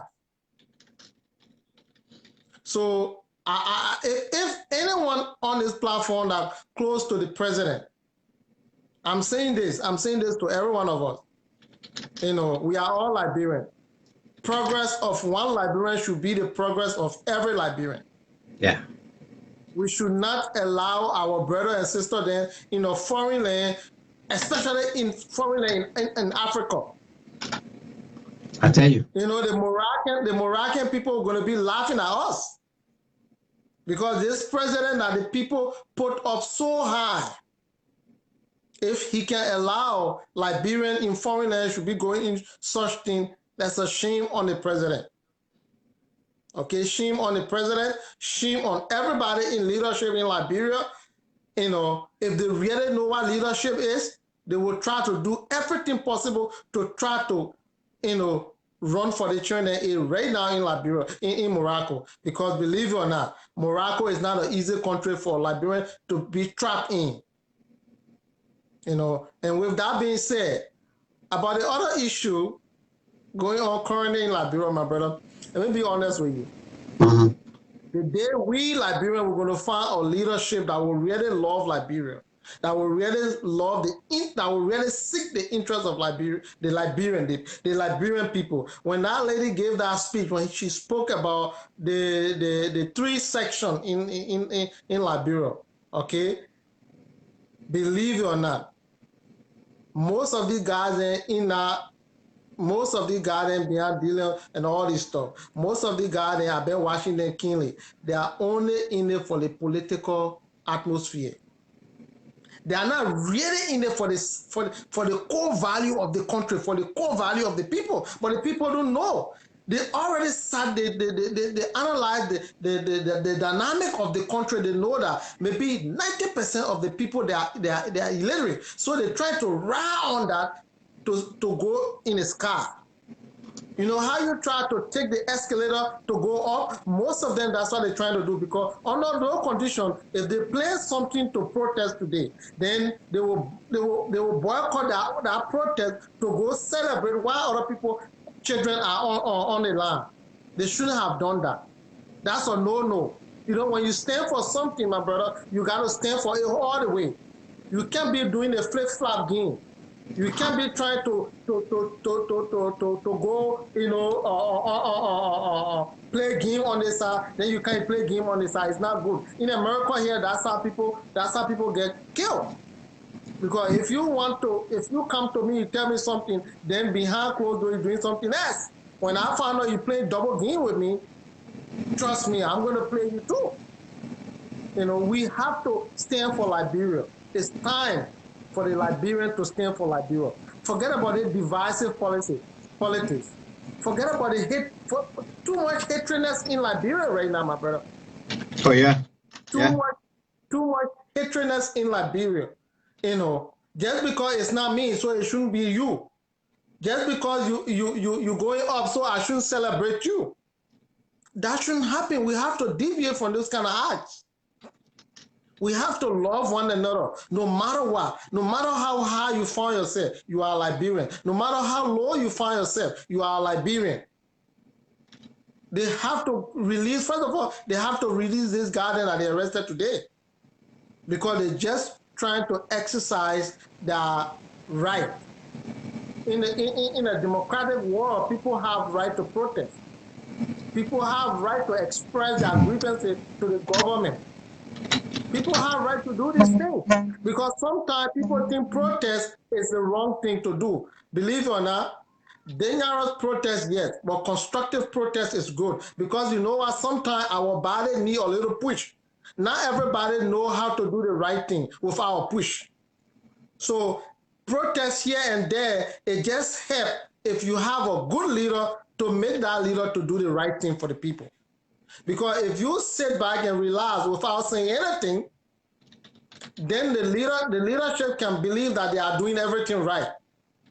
But when you start pointing things out to the government and saying, listen, here is not right. This is how you're supposed to do it. The people are suffering here. The US rate is XYZ amount. Sometimes the government will say, wow, I thought I was doing the right thing. But, you know, things are not right. Let me try to do it. But you know what? My brother, you are doing the right thing. Advocating for the Liberian people, not for a political base. You know what I don't like is people trying to use the masses for their own political gain. That's not right. We shouldn't do that. Because, for example, you here, you've been on this thing for a while. I'm here. So tomorrow, because I have a few dollars in my pocket, I go to Liberia and try to brainwash the people, make them to believe that I'm in their favor. Not me, I'm seeking my own interest to go to government area. No, that's not right. We should be honest with the country. We should be honest to Liberia. Don't try to use the people to enrich yourself. That's not right. That's why most of them, they cannot be fully successful in politics, because their political ideology is to destroy other people to go up. Under no condition they have to go in cahoot with anything today, because they decided that today, the 31st, they were going to be protesting no matter what. They should have stood with the people, whatever it is, to protest today. Not going celebrate. Well, you see, that's how you know that people use people. It's easy. It's not a rocket science. It's okay. It's not a rocket science. Not because we all think that he won. But today there is something very important on the agenda: to protest, to send a strong message to the president of their mandate. So what happened now? Because he won, they forget about the mandate that they sent to the president. Isn't that stupid? So this is how we're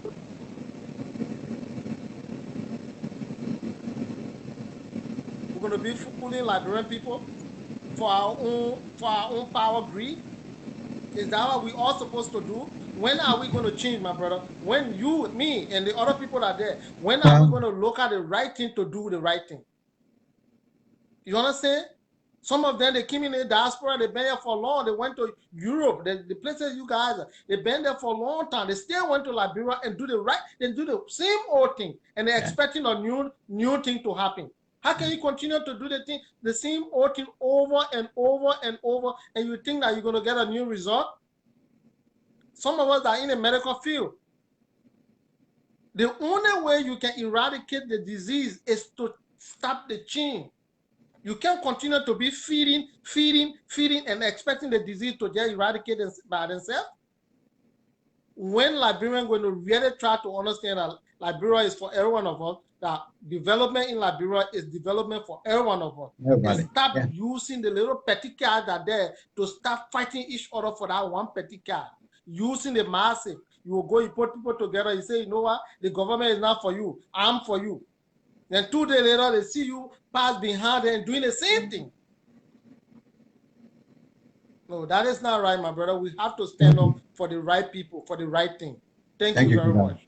I appreciate you, Kadara. Thank you so much. You know, the brother just said, because at the end of the day, it's about our country, and all of us, I have the responsibility to make sure that things go on. But let me make this announcement. If you're on this platform, especially you're in Liberia, and you know of anybody, please reach them now to tell them to call. If they can't get through to them, if they can get through to anybody within a sector of the government, whether it has to be their representative or so, they should go to their representative or they should go to their representative and tell their representative about this issue. Your children, as I speak right now, they are in the street of Morocco. And for me, this is actually hurting me more. Let me go back on the dashboard and see who's trying to call in. Let's go to Angeline.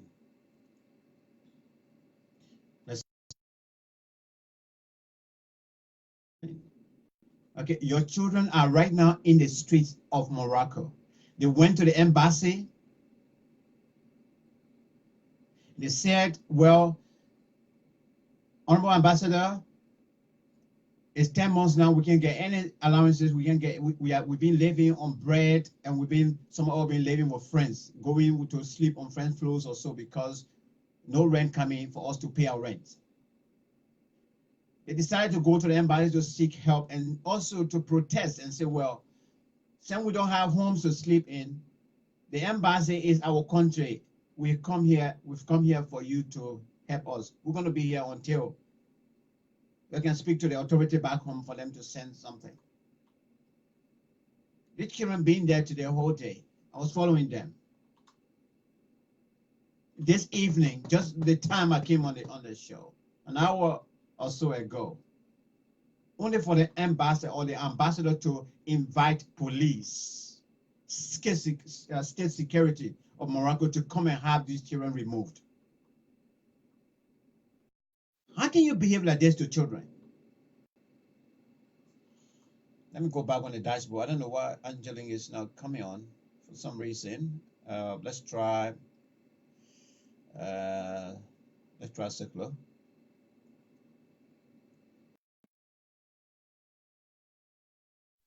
Let's see. How can you behave like this to children?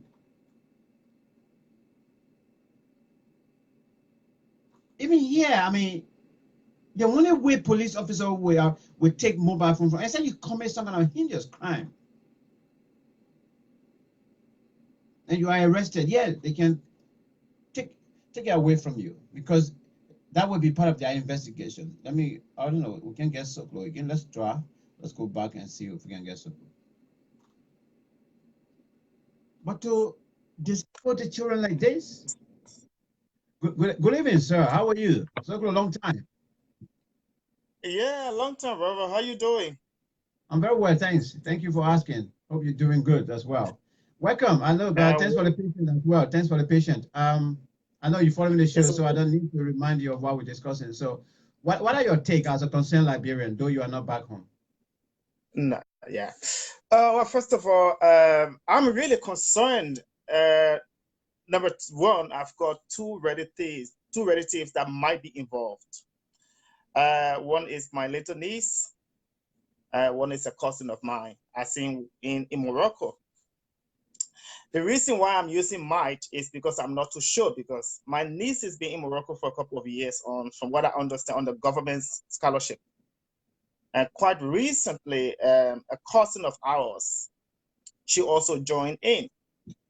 So I don't know their status as to whether they are all on the same particular status. That's the reason why I'm saying they might involve two of the family members.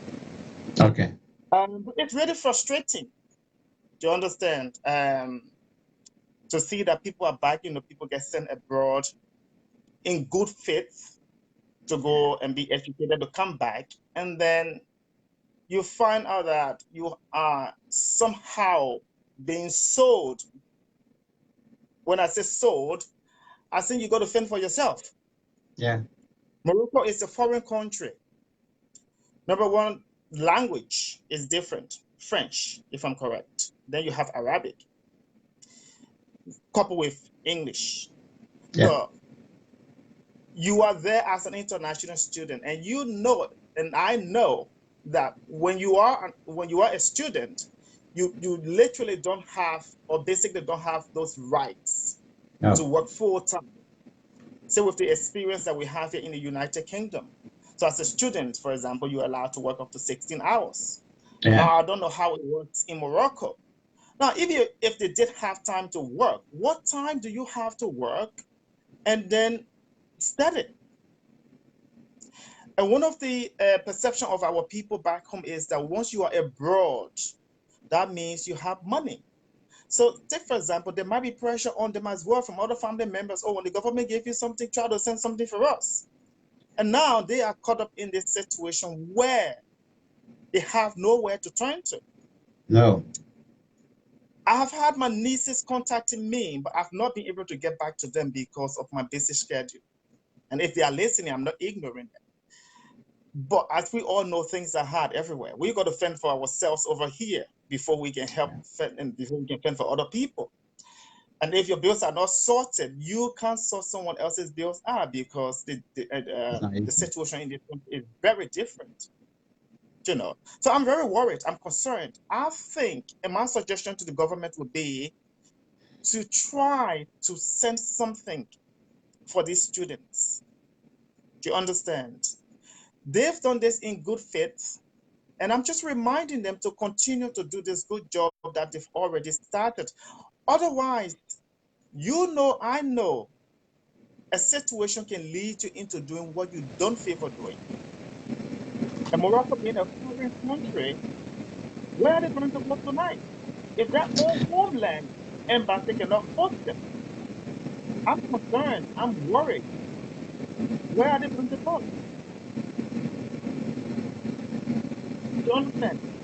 Now, moving on to the COP. With the COP, I am literally disappointed. Very, very much disappointed. I'm not political, let's put it that way. But sometimes you have to be political. You understand? I follow Costa once in a while when I have the time to follow him. And sometimes I get angry on behalf of Costa when people make certain remarks. Saying that, for example, the COP and are doing things in their interests. Do you understand? Robta mentioned that, and I was like, Robta, I don't think they are doing this, you know, I don't think they are doing it for self-interest. And then to my surprise, Darius Dillon came up with his campaign, and I'm like, oh, hello. So she was right. Okay, put that one side. Let's consider his one. But my take with Costa is that this morning Costa mentioned, somebody asked, is the protest still going on? And yes, he says the protest is going on. So people were expecting to turn up for the protest.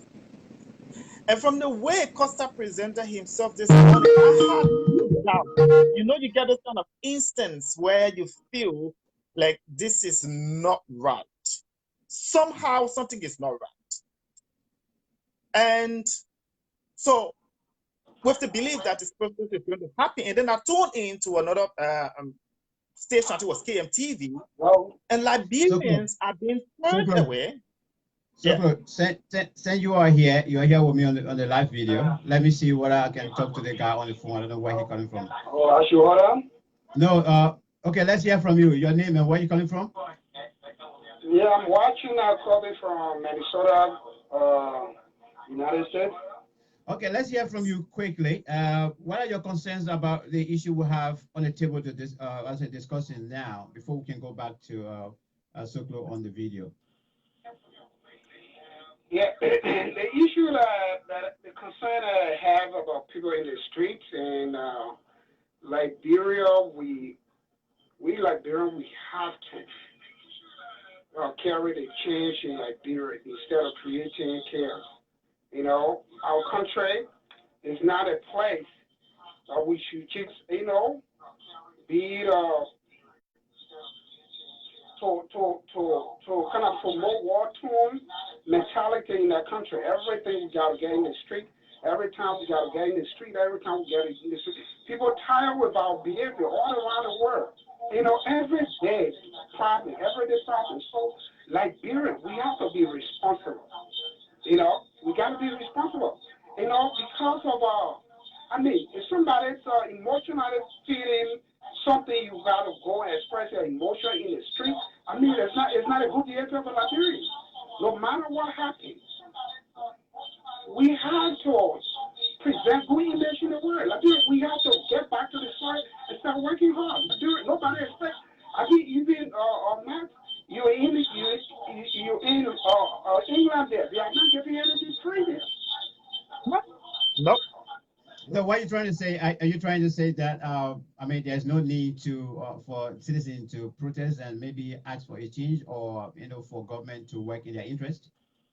My brother, let me tell you, the problem not in our country. Let us give the government chance. The problem in our country was not caused by the government. We imagine the same people that are in the street right now that started the problems. They are the same people that are causing the problem right now. Government doing her best. They're taking their time, putting it in place. So when you have issue with the government, go on the table. And go. I believe the presidents are invited come and have the roundtable talk. What are they doing with that? Do you just a little bit flashback? Do you remember right after the 2005 elections, CDC actually refused to accept the results, and from that day, there was protest almost every time, and so that they can have their way go through. Why is it wrong today? Oh, my brother, it's not. I can say because it was not like that. It was not. It was CDC the same way I was in the house working. So it was not always when something goes wrong. That's why I call it a peace ambassador. We are exercising peace in that country. And even the president at the time, Helen Johnson, noted that there's what she had to appoint a peace ambassador. Okay. We have to. It's not then that somebody else is doing, so we have the right to do it. Okay, brother. Thank you. We appreciate you. Thank you very much for your points, and your points are also well noted. Thank you so much. Thank you, Mark. Bye. Okay. Let me come back to you, Soklo. I don't know whether you continue, whether you want to add. Continue to from where we stopped. So I tuned in because I couldn't see anything on the protests, and I was just flipping through Facebook to see if I could get something, and then I tuned into KMTV, and I see riot. I see police and citizens sort of having shoulder to shoulder, and trying to keep push them away, and then I started to go through the comments, and people are asking, but where is Costa? Where are these people who organized this thing? And just by that time, I also flipped again and seen a Liberty Party's headquarters and something about conference, and I'm like, conference? They actually celebrating victory.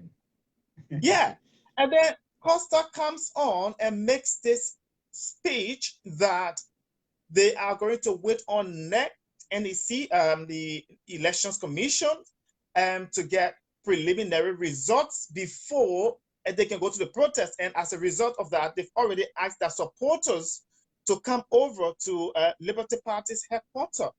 And I'm thinking, come on, this is conflict of interest. You've made these people aware that protest is going on, and they are aware that the protest is going to be held at the Capitol's building. These people are coming from all walks of life, from all over Monrovia. Have you been able to communicate to these masses? Now, at the end of the day, you got these people in the street. You've left it gone for something else of interest. So what the physicians have been saying is that you Liberians don't listen to Costa, don't listen to Darrell Dillon. They are doing it in their own interest. You are literally verifying. Do you understand? You are telling them, physicians, that, well, yes, this is what you've been saying is what we are complaining. How can you go to celebrate a victory that is not being yet announced. Do you get me? I mean, there is a projection there somehow, but where is the interest of the Liberian people? You are now putting your interest first and leaving these people undone. Do you understand? These poor girls and the men and women turn up, and these guys are being flocked. They are looking up to their leaders, people that ask them to come out, and they cannot be seen. You're using them as a scapegoat. You understand what I'm saying? And then they started to talk about things that, oh, we got food here, the food will not be. I'm like, come on, get a grip, guys. What are you talking about? Yeah. You've been calling these people day in, day one. Number one. The second thing is, another thing is, they should have thought first, before reorganizing this protest, that, okay, after the elections, there will be 24 hours before announcement. So let's take that into consideration. That's it, Yeah. Put that aside for our celebration, and then afterwards, we can protest. But you've all come out and told people on on popular radio, okay, the 31st is the protest. You expecting people to turn up, then you tell them, oh no, we can't protest again. We have to celebrate. Costa contradicted himself to say that even though we won, we will still protest. You will still protest. Is that the protest you are now protesting when you got people cheering in the street being flogged by police? And nowhere? Are you afraid of the rain to come out and join them? These people have walked in the rain. Yeah, being there, and you are somewhere else indoors, being dried up and enjoying yourself. So that's my take on that. I was really disappointed. Self-interest, being very, very selfish. I've not spoken to Costa before. I have been a fan who have made him fan of him. And people have said a lot of things that, like I've said, I've defended Costa so many times on this media. Or, Liberians have to fight their right. Liberians have to say, do what they have to do. President Weah needs to listen. He needs to listen to to the way of the people. And then you turn up and do exactly what President Weah doesn't want you to do, and you do it. It's like telling President Weah, well, this is what I'm doing. You don't have no voice. So what do you think? Do you think President Weah is going to take you serious? He's not going to take any of you serious. There was no Mo Ali. There was no Yaka Kolova. There was no Darius Dillon. There was no Costa himself. They were all bundled together under this Liberty Party's headquarters, waiting for results. All right, so let me leave you there. All right, caller. Self-interest. Caller, good afternoon, good evening, welcome. What your name and where you come from? Good afternoon, Matt. This is Angeline. Oh yeah, Angeline, welcome. Thanks for all your comments and thanks for contribution on the show. Thanks for calling as well. Let's hear from you. What are your concerns? I know you've been expressing them already. I'll read them later, but yeah, add your voice. Yes, definitely. I mean, I follow you for and I must say thank you for all you're doing. Like the brother said, I think it was Prince. Your program is informative and we learn so much from you. Concerning our students in Morocco, it's such a sad thing, especially for our girls, because you and I know girls, we are prone to so many things that are not okay. We find ourselves in a vulnerable situation. And it's very, our government is sitting there. But what breaks my heart the most is this whole leadership with the CEO. The fact that we have critical issues dealing with these students and our Liberian people, and they are over there celebrating Daniel's win, instead of championing these issues that in the first place that allow the people to fall in love with this whole idea. You understand what I'm saying? Yeah. And sometimes Liberians, we need to take a step back. We need to look at things holistically. And it's very sad. This is the opportunity that you have been capitalizing on to champion our people's grievances. For example, look at these students in Morocco right now. Don't you think the protest today, that's something that we have been talking about? No one should use our people, you know, the actual property our people are living in to use it and capitalize on it, politicize it, and seek their own interest. Now, don't get me wrong, I support the COP. I'm all for it. We're all, other than just the COP, we're always doing things to benefit our people. I was in Washington protesting, war campus.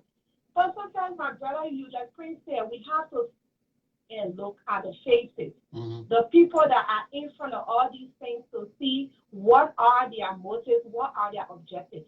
You understand? Liberians gain confidence in these people, our leadership, so that we can make a difference in Liberia. And apparently today, there was no communication, or I'm not trying to be, you know, just blame them.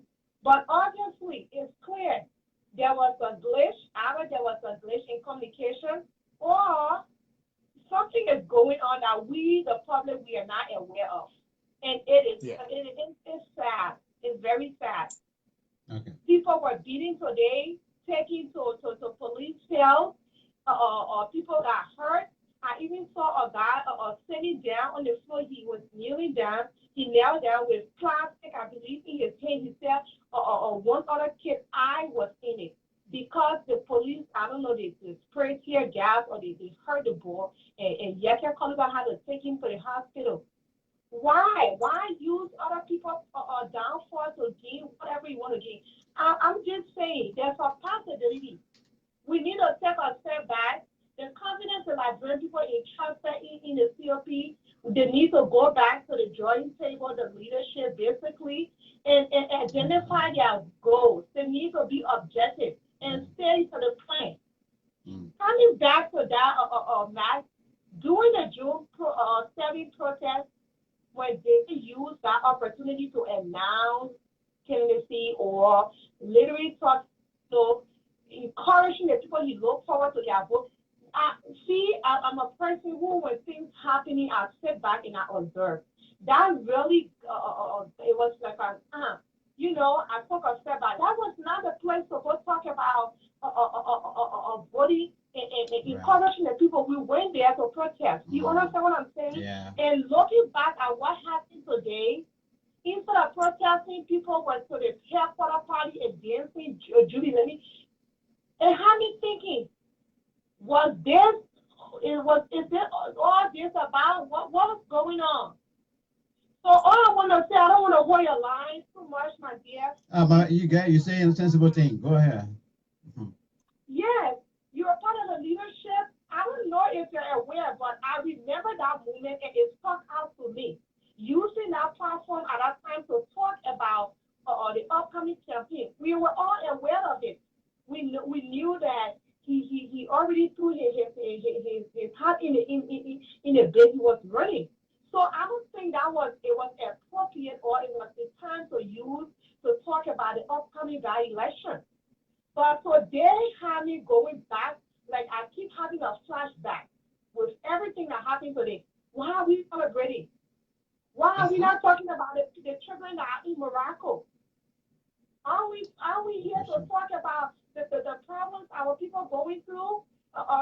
Women are being kept in the hospitals because they cannot afford to pay for the hospital bills when they give birth. Like the other brother on your show the other day, he was talking about customer services in Liberia. We lacking that so much. Are we talking about how we can bring our country together to unify? See, I have both Crew and Gil. I'm not against George. I'm against what he is doing. My whole family, they're citizens in the U.S., back home, but just because the divisive politics we have back home, that all the Congo people, the Crew, the native people, let's Congo people for the native people have fought for the right. We have suffered for Liberia. We do not look for our problem. We do not for this divide and conquer. Okay. And if I can see beyond that and put us together, do what the people elected you for in the first place, we won't be having all this Sure. For our time. Now, this whole leadership, what it did today, I capitalize on that too and be a leader, come to the Liberian people, listen, people, I heard your cry, I heard everything, I will stand by you. And start, shifting things around. We cannot afford, Liberians, please, y'all open your eyes. Let us open our eyes and really, really focus on Liberia and put Liberia first. Okay, ma'am. Thank you so much, man, for all you do. I really appreciate you, your program. Listen, you have so much educated things on there, and I always come on to learn and listen. And may God continue to bless you. Amen. So I just wish you all the blessing and good luck. Thank you, ma'am. Thank you. For your time. Thank you. We appreciate you so much as well. I mean, brilliant. Soklo, let's you wrap up from your end because we got a lot of your fellow Liberians as well. Brother, to be honest, just to wrap up, like the sister was saying over there, it makes you to think twice, and it makes you to kind of want to beat yourself up and think like, why have I been making noise on behalf of these people? It made me to question these guys' their motive. To be honest, it made me to even kind of feel like I've lost respect for them all. I'm happy for Darius Dillon to win. That she said, I'm one of those people, I don't know, I always say to people, I don't know George Weah, I've never met him before. Growing up, I've heard about George Weah, and we all, George Weah, Salinsa Deba, and all of that. And to be honest, we just want him to do the best thing, what is right for the Liberian people. Let him listen to the Liberian people, and that's all I can say. And also for the COP, they need to get a grip. They need to go back, sit at the table, and think what really they want to do for the Liberian people. If they want to do it for themselves, let them be very honest and say, you know what, we are seeking our own self-interest, which of course they won't do. But today, what I saw, I was literally disappointed. Okay. Thank you. Thank you for the show, my man. Thank you so much. Thank you. It's been a while. I followed you in Liberia whilst you were there, showing me bits of Liberia. One of my friends would say I was eating Liberia with my eyes. But anyway, yeah, cheers, brother. Take care. All right, buddy. Thank you. That is it. Our sister Soklo, plus the other guys, but I've been speaking quite frankly. Let me try these guys in Morocco. Let me try this other girl. Caller, good afternoon. Let's hear you. Hello. Yeah. Hello, caller. How are you doing? I'm doing good. Long time, gentlemen. How are you? Yeah, I'm very well. Thanks for asking. Your name and from where you call? My name is Ben, and I'm calling from the United States. In particular, I'm calling from Minnesota. How are you? Great, thanks, and thanks for following as well. It's all about Liberia and what we need to do to move this country forward. What are your concerns so far, as far as what I have on the plate today to discuss? You have pieces of advice and whatever. Yeah, there are so many wrongs that are going on that I try to count my fingers and everything. I count on my fingers, my toes, and everything. Everybody is making some kind of a mistake. Let's look at the issue of the government. The government is as corrupt as anything else. Had the show before, and I've said it how bad this government is. That being said, the opposition themselves, we don't have an opposition. And for a government to work, you need a good opposition, because when there is not a good opposition, then you have people filling in the space of an opposition party, which of course those people happen to be people like Costa. And from my own personal observation with regards to Costa, I don't find it credible for a lot of other reasons. Even though he speaks out on some good issues, but because of his past credit, because of his past, sometimes his past tries to take some of the good things that he tries to do. Yes, you guys are fighting against this corrupt government. And every time they want to do anything, guess where to go? Because COP should stand alone. COP needs to be an independent body outside of any of these political institutions. But guess what they do? They team themselves with these political parties.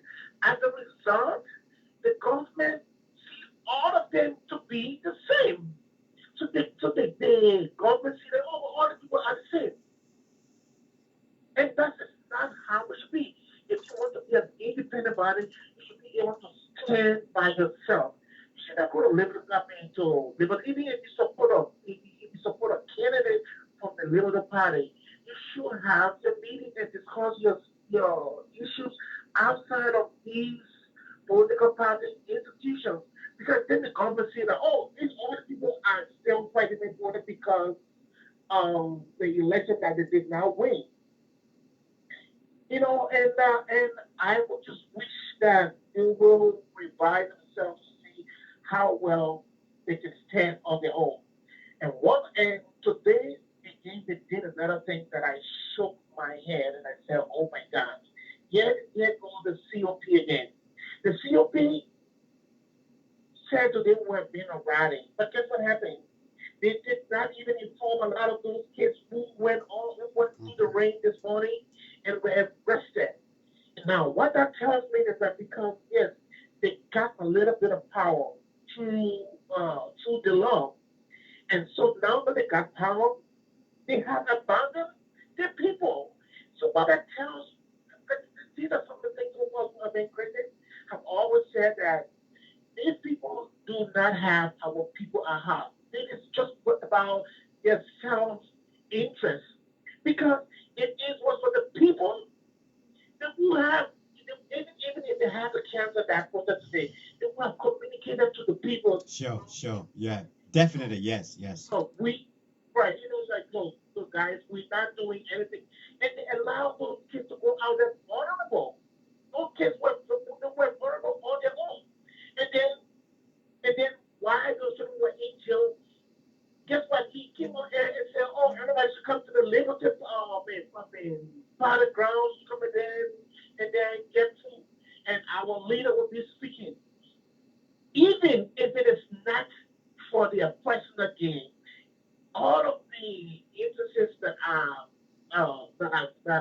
following, it just shows that they are doing this thing for their own gain. It's like, oh no, got power now, so we got the law.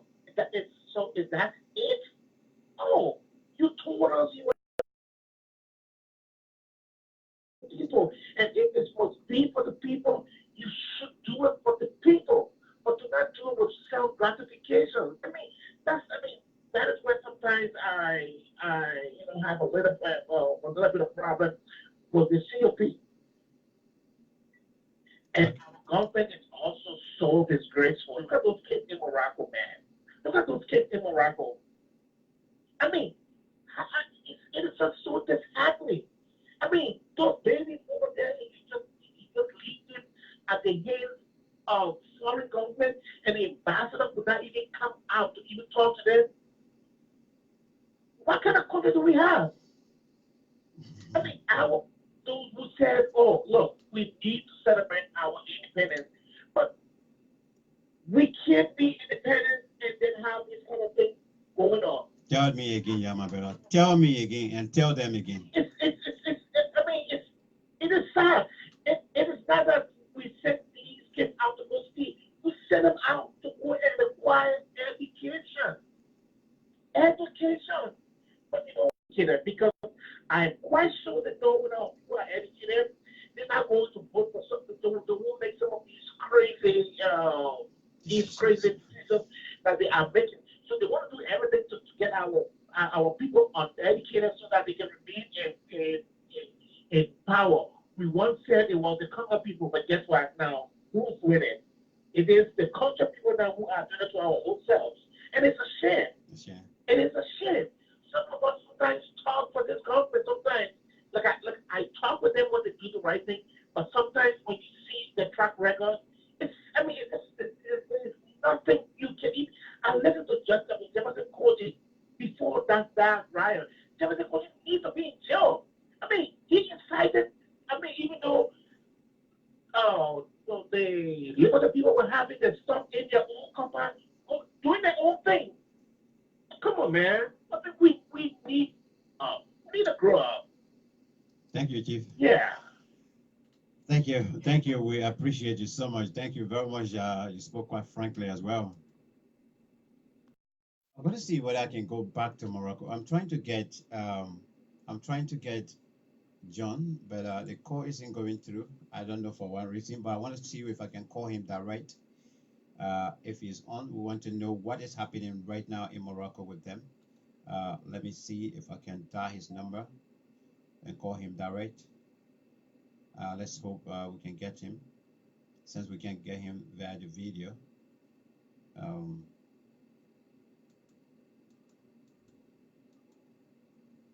Let's see if we can get him. It's not ringing yet. Right. I want to see whether we can get words from one of the students there in Morocco, because as we speak now, it's more than 2 hours now since the ambassador kicked them out, invited police. Hello?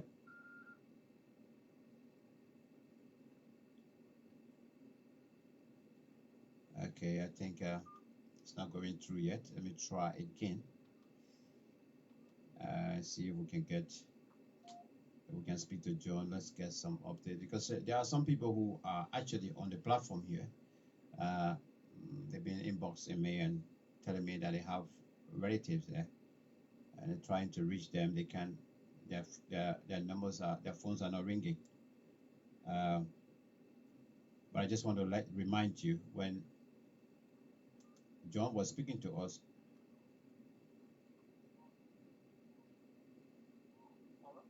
John, how are you?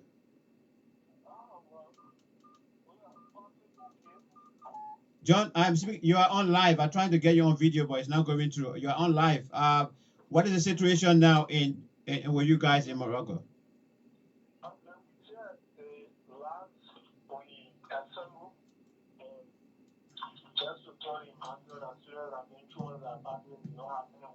So they want to be at the embassy, but they don't have anywhere to stay with. Students took their suitcases that they are landlords, and then they drew one of their apartments to the embassy. And then the guys that killed the ambassador, and they were sleeping there because they couldn't get water coming out of the girls that came for their room. Don't have water, electricity, any of these things, so they went there with other ones who were thrown out of their apartment. The ambassador spread out their mattresses to allow them to rest there for the night, because the government had responded to us on the situation. And you also have been doing a very good job in getting the government to see into our case, but they have not done nothing. So we went there today because it was very extreme. We had to leave our apartment, so we assembled there. We only asked to speak to the ambassador to get an assurance that when we are going to get our money, or how possible it is for us to go back into our apartment. We stayed there for a long period of time. The ambassador said he was not coming down to talk with us. And we negotiated. He said the only way he can speak with us is that we ran out our telephones to him. So he connected a few students' telephones in his bag, and later said that the amount of telephone there is not the amount of students that are here. So some of the students have telephone with them to record. So we were skeptical why the ambassador requesting us to submit our telephones into the situation. When we look out of the tent, the embassy tent, we saw a whole battalion, including a whole battalion of the Moroccan police, and 2 categories of them, those ones that are just the ordinary police, and the other ones who regularly go where people are rioting. So, like the PSU in Liberia now, we have some of them in the drug boxes, packed the buses, and they were outside. So we stayed there for a while. We're in the line down. Some were already sleeping because they were very tired. Some were hungry, or even requesting the ambassador to help them with food. We stayed there for a while. The ambassador refused to talk with us. We went inside, and we saw the staff of the embassy taking letter outside to the police. Wrote another letter, then he wrote that letter, and I think the police requested for another letter. They wrote that letter and delivered that letter. And upon the arrival of the second letter, the police that were at the gate of the embassy invaded the embassy forcefully. Students that were lying down, stepped upon them, ran inside the students, ran in the convoy of the embassy for convoy the embassy staff were able to identify them. The police pointed out them, the police took them out of the embassy forcefully, pushed them out of the embassy with their suitcases. Some of them left there, some of them left down and things there. They pushed them out of the embassy, took some people secretly to another place that we couldn't identify what it took them to, push them, other people pushed them on another side.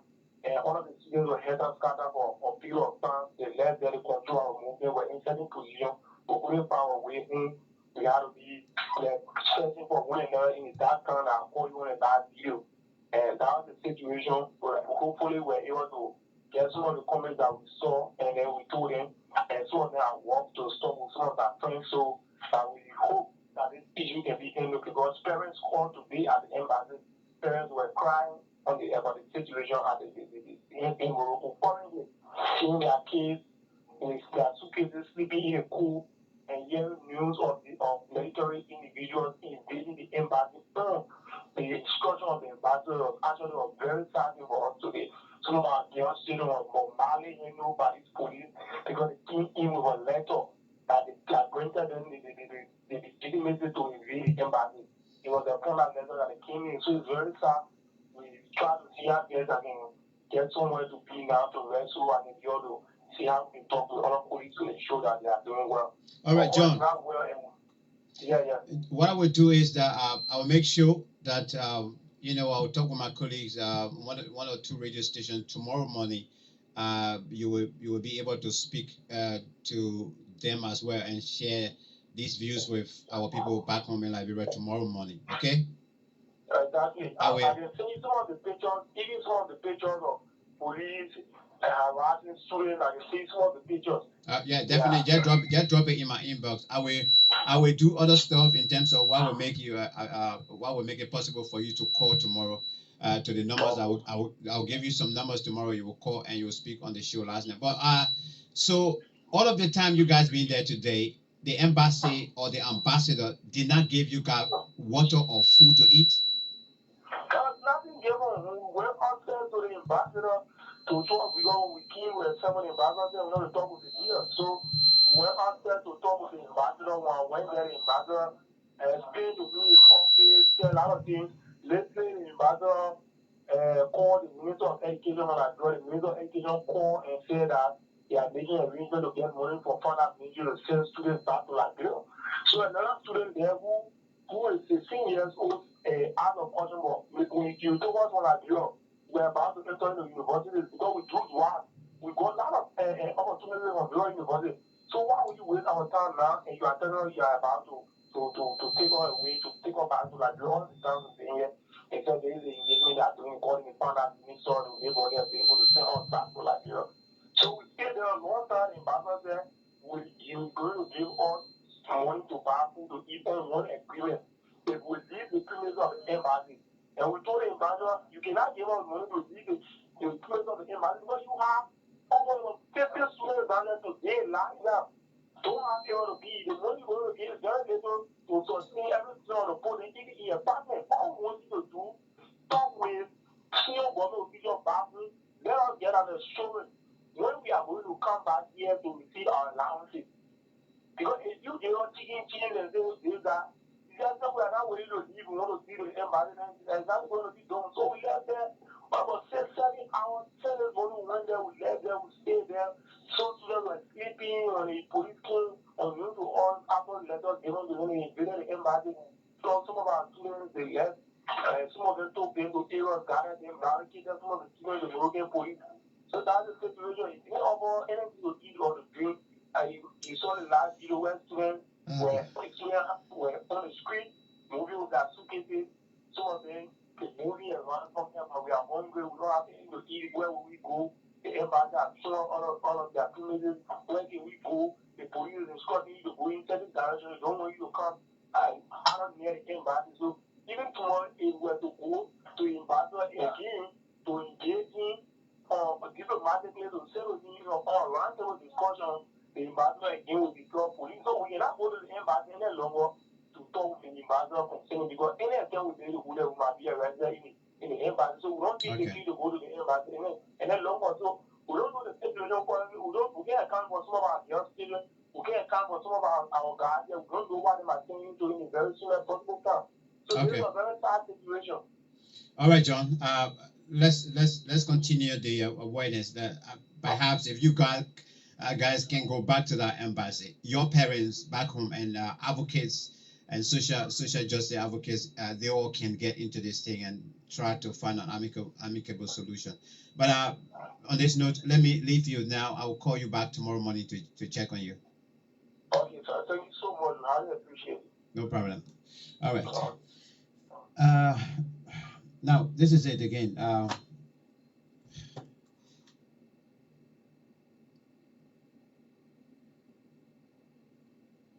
You know, just before I wrap up on the show tonight, I want to reiterate a call on the president. You know, many of us are in Liberia today, or some of us that are actually educated today. Our parents, mom and dad, never voted in the classroom. But yet and still,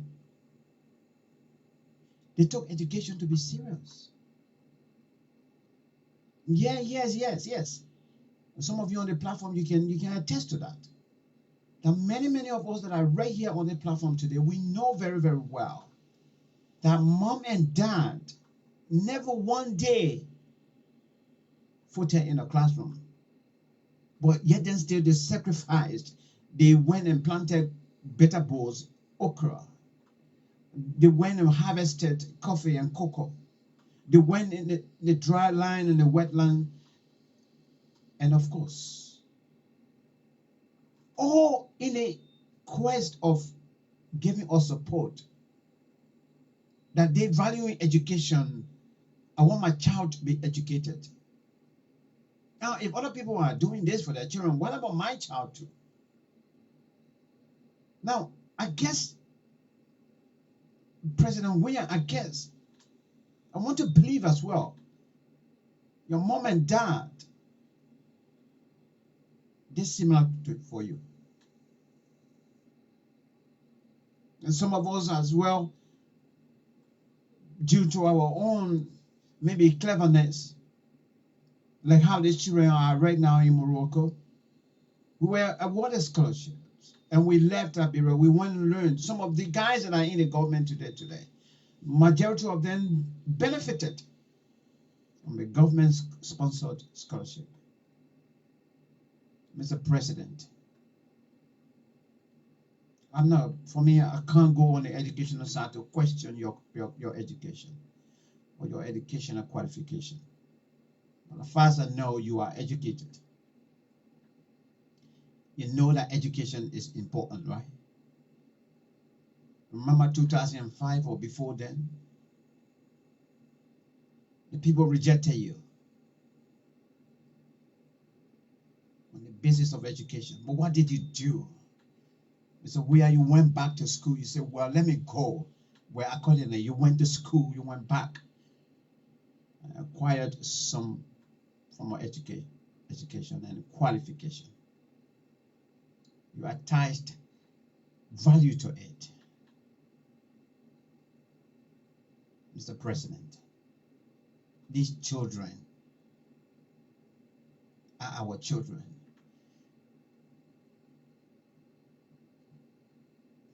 They are our children. They are the future. Not even leaders, but they are the future wheels of the nation. We can't abandon them in Morocco. We can't abandon them in China. The government, from one government to another, according to my own research, we've lost so many people. I mean, we're talking about people that we sent abroad to go and study, that they never went back to Liberia today. It's all because we started supporting them and we couldn't end it. They themselves ended. 1998 and today, there's no need to go back home to do a national service. Mr. President, you need to wake up. These are kids in Morocco. These are kids. And hearing what they did in their exams and whatever, in fact, that have led them to have gotten these scholarships also. They are brilliant students. These are students like in the Western world. These are children that the government or universities will spend money on, will invest in. And some of them, the moment you graduate, if that university that gave you the scholarship, the university will employ you back and work for them. If that the government, you will come back and do your national service. You'll come back and get position to put what you learned into use. Why are we up to now? We haven't wake up, man. From the president down to many ministers and directors also. Majority of you guys lived abroad. You went to school abroad, got your degrees abroad. You work for institutions. You work for local governments. You work for governments abroad. You've been seeing how things are done. You did things the right way. Why would you come back home and you can't do the same thing? And you don't want anybody to check and balance you again. When Samuel Tuer was at the African Development Bank, we didn't hear of anything of that nature. They say, oh, corruption, this, that, and whatsoever. That his balance sheet wasn't actually balancing well. When he was there at the African Development Bank, his integrity was right before him. And he was protecting his integrity. And he protected it well.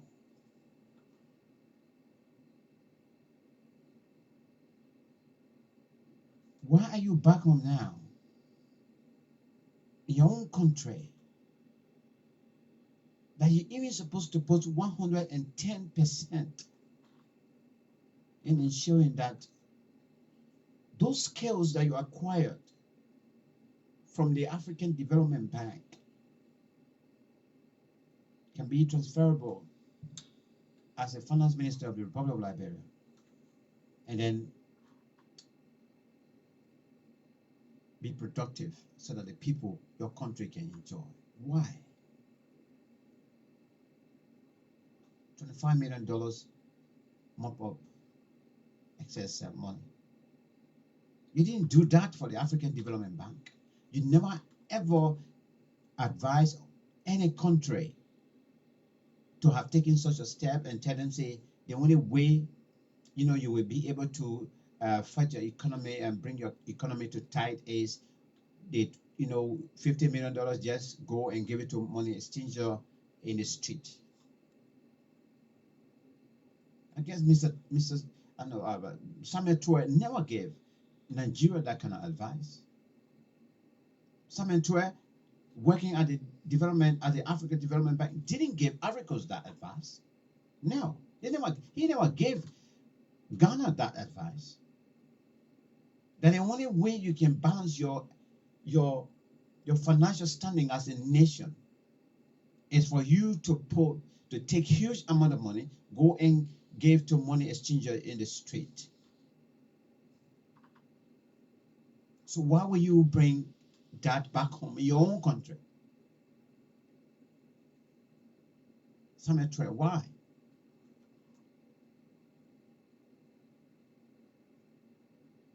Why? So when the guy in the music said that, our problem, the problem of Liberia is our own selves. It's a lie. Isn't a lie? Very, very true. We hate this country. Majority of us, we hate this country, but we pretend. We hate the people, but we pretend.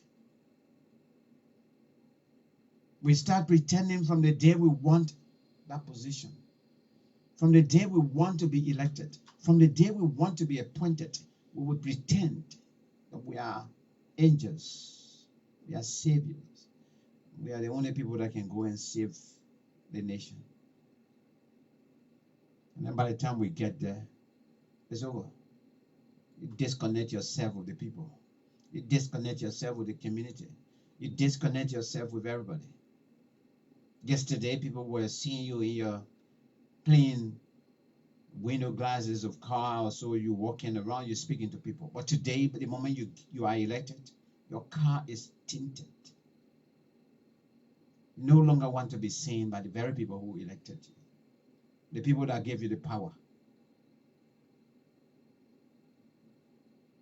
99.9% of our lawmakers in Liberia.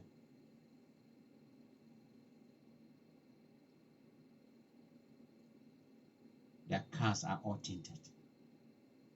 In the United Kingdom, this great nation, the ministers, some of them ministers and members of parliament, some of them they sucker to go to work. We don't buy them cars, yeah? Our tax money don't give them cars, no.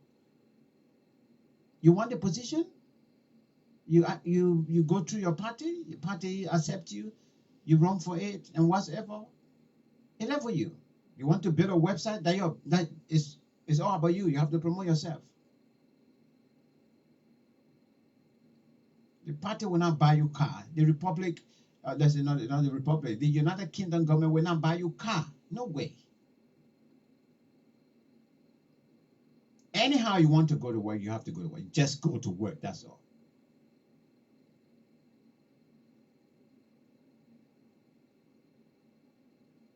They fool us and they take us for granted. And when they get there, they forget about us. When they get there, it's over. And just before I wrap up, let me go back to, or get somebody trying to come on. Tengbe. Let's see what we can get Tengbe. I wanted to go, let me go back to the COP issue. I continue to say, today again, it didn't go down well with me. It's all because I signed up to support the cause of the COP. I signed up.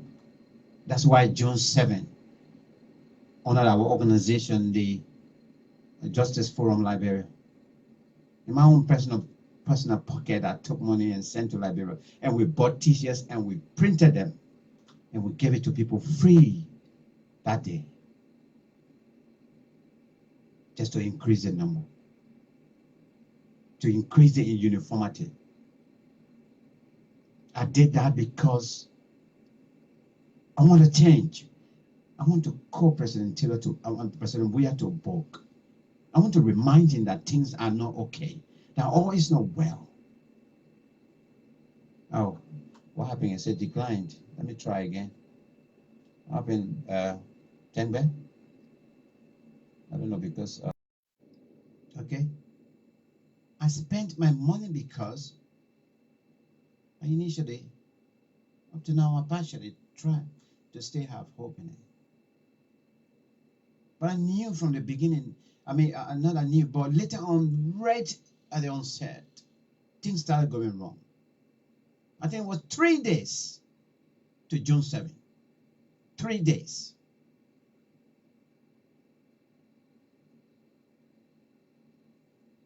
And Costa announced on his show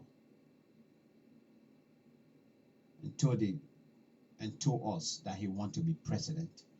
That touched me. I didn't waste my time that day after I got the story online, so I tried to follow up. First of all, from the newspaper I came from, and said, oh, he spoke on his show. When I rang him, I rang Costa directly. Are these your words? And Costa said, yes, yeah, Max, but is it wrong to say to say that I want to be president. Yes, I want to be president. I said, but do you really, really think this is the right time for you to come out to tell us that you want to be president? I feel, it's like right now, let me take this call. Hello, good afternoon, good morning, good evening. Hello, caller. Caller, hello. Yes, Mike, how you doing? Oh, that seems to be Amos. Amos, I'm okay. How are you too? I don't know, man. You know, my Facebook thing is just acting up. I don't know. Very, very slow. Yeah, maybe I will help you later. But after the show, you can call me. I'll tell you what to do. Maybe that will help. Okay. Yeah, Amos. I've been you've been following. I've been discussing some issues. Our children in Morocco and today's COP. What happened today? Police arrest and thing. What are your takes? You are one of those that actually believe in a COP like myself as well, especially from the day one. Yeah, I think there are issues around communication and organization structure. I think you got contact with them with one person. I think what they is to focus. They got the hand on the election, get complete result of the elections, then go back to issue taking on the government. Because today it was a breakdown of communications. Because I was following all this morning that rain, some people turned on, you had other people at the party headquarters, you could look at why the police were on the other side, manhandling these children. You cannot go like that. It cannot work like that. That strategy will not work. To be honest, everybody focused on it's on the election. So no need to say we'll demonstrate and at the same time trying to settle the election issue. They should have just told the people, look, we got two fronts. We cannot go at the two fronts at the same time. So what we'll do, we want to handle the election business. Then after the election business, we'll come back to reopen and focus on the protest. I think that's how they should work it out. And there should be no breakdown in any kind of communication with the people. Because when you do that, then you put other people out. Today, I think 15% were the police taking to jail, even though they don't have a person that was in the legal team there. But it's too late. And taken to jail. So I think the party is right. Say, look, you know what happened? We want to demonstrate, but we have this election on hand. It's difficult for us to go at the two front at the same time. So we'll focus now on the election. After the result, then back. I think that's how they should go up and then we are in communication with them. You can talk with people that you should be able to someone else, because my side will call somebody call me about a little bit busy. I will call a person to have direct or contact. I will call a person to like that. I will call them to see what people can do. Because the government joking, they are determined. So if you're gonna go and then gotta be prepared. Consistent. But let me leave that issue that way, Mike. Mike, what I saw this morning at the Liberian embassy in Morocco. Mike, let me tell you, if I were there, the embassy would be on fire. Yes, even me, yes. Very honest. Let me be very honest. If I were there today, if I were in Morocco, that embassy would be on fire. I don't care what you want to jail me, you jail me. These children, we have been on the ordinary man. I have been on the mainland in the morning talking about the children, the plight of these children. The children, they are waiting the embassy for the summons letters. These children have been put in the street in foreign land. 16, 18, 20-year-old children have been put in the street in foreign land. You decided to give each other the offer and met all the criteria, requirement. You send them. Now when each one has not getting an allowances, how do you expect each one to survive? The question I ask, hey, but what will you do? Huh? Huh? Then the ambassador, that is like for taxpayer money that's keeping you up there. And you try to stranded. Why can you come down? And you know what happened? Yes, people have raking, we are sending it downstairs, down to Monrovia, what have you. But we have issue of getting response. So those who are out now cannot get no sleeping place. Just stay in the yard and we'll call the government. Stay here. Tell them, stay here, we'll call the government. But ambassador is way on the third floor, and he say he told me the children from third floor. What kind of disrespect? What kind of people are we? Your other officer came and talk to them. They didn't beat that man. No, they listen to the guy. So why you at the ambassador on top of the roof and saying that way you're talking to the children? That's complete nonsense. But these are the kind of things we're talking about. Election has consequences. This is exactly the kind of people, this tell you the kind of person Joe we are in. Because they say, show me your friend. Yeah, I'll show you who you are. The kind of people, these people represent Joe we are, the character of Joe we are. Exactly. They were in Morocco. The Joe we are kind of speakers up during the protest. No. You didn't do it. So you can see the pattern that these people are following. This is it. Now, that's why someone else said that do not have July 26th. Because all that money is spent. You got to think about those children for the next 6 months. Yeah. But you decide to have language, wasteful party in Morocco. And they, yes. Which were poorly attended. And leaving those children to language in foreign land. Why are you doing it? What is the proper definition? You talk about you want to develop the human capacity. Some of the children, look at what they bought on the show.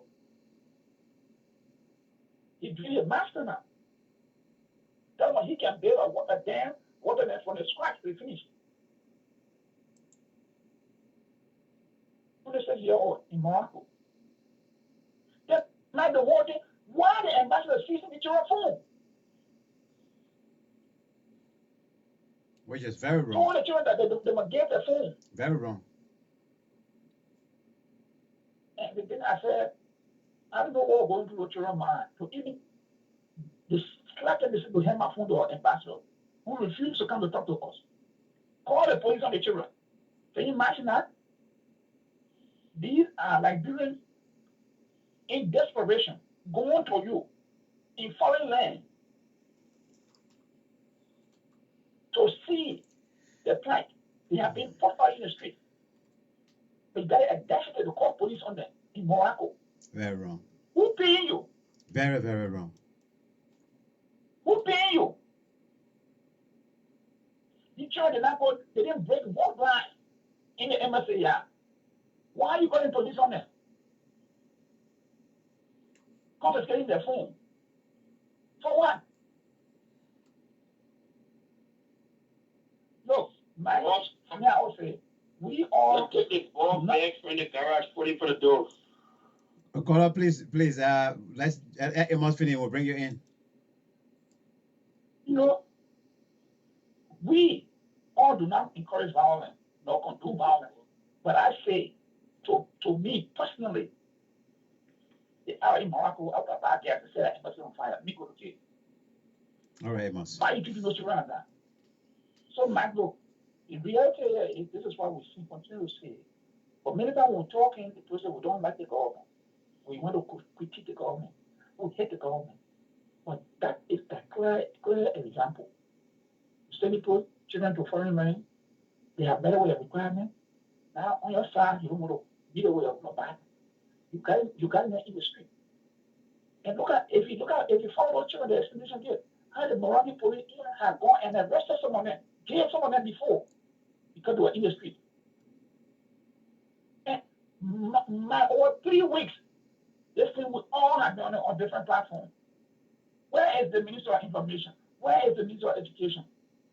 Everybody, the people trying to call them, none of them can pick up the phone. So what would be the status of those children today? But you know, man, if the Liberian people don't want to wake up to reality, this is what will continue to happen to them. Because they love someone more than themselves or more than the country. And this is what will continue to happen to them. So thank you for following the show. Thank you, Amos. Thanks very much. Yeah. All right. Stay here. Caller, good afternoon. Good evening. Yeah, how are you, sir? Very well, thanks, and thank you very much. Patiently waiting as well. Thanks very much, and welcome. Let's hear from you. What are your concerns on those issues are flagging out? Yeah, brother. Everything the brother was saying, I don't know where you're coming from, but one thing we should understand. Government, and what happened to these guys in Morocco. I feel for them.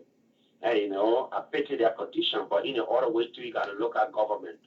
It happened in Egypt during those time when the Liberian students, the Liberian scholars that were in Egypt that was studying, at times go back, things got tough on them. Because when things get tough on government, things get tough on everybody. And you always remember that government depends on businesses, taxes that come from the country. But how many money Liberian government getting from taxes to maintain the government? We kind of infrastructure, you kind of scholarship, you kind of educate, you kind of health. It is tough on this government. The president will take care of that. No, that particular problem will be solved because you got to get solution. If you got to get situation before you find solution, and the situation was there. The children they wasn't having their money to sustain themselves on time. But the solution will come because everybody knows what's going on. This government is very broke. This government don't have nothing. IMF went to Liberia. I was there. IMF told Liberia that this particular government should sign an agreement that they will pay $11 million every 3 months or every year to start paying the money 2 years before Liberia can get up to $2 million loan. Because everything said it is damaged. And because just we are the president, you take over the responsibility. That government rotates, that administration rotates. I don't think it is time for us to use to put it against the government. I don't think this man will look at Liberian children, send them off the country for them to die and to suffer. It's all about promotion. It's all about good thinking. And also when things go by on the government will trying to send some benefit. Okay, brother, I live in Bamako, I work in Bamako. I live in Morocco, I work in Morocco. I live in Libya, I work in Libya. I live in Guinea, I work in Guinea. I live in Berlin, I work in Severly. It happens. So many countries, it happens. Those students, their benefits so they don't come on time. But I live in Canada right now as I'm talking to you. They got children here from Mozambique. They're ready in my city so that they didn't get money to pay their rent. They go find jobs because the government send their money on time. Right here. They go find jobs. They're crying. Tanzania all over Africa, right where in Canada. So I don't think we should put that in the government. Government can get broke. Administration. In Egypt, there will be no job there like on the side. It happens. Our program common saying soja be soya. It is American soya, it is Liberian soya, it is that is soja, that is need. You get a chance, all of them will loot. The American soya went to Iraq, they loot their money. So that's soya, the attitude. You can be white, I be green, you be brown. We all get the same genetic from Adam and Eve. We are all the same people, the same way of behaving, the same way of thinking. You can only say my wife found out that it meant well. But all women get the same attitude. The woman only say my husband is found out that it's your husband. But we all get the same attitude. Brother, we are human. We shouldn't look at small circumstances to put it on other people, try to destroy it. It is not right.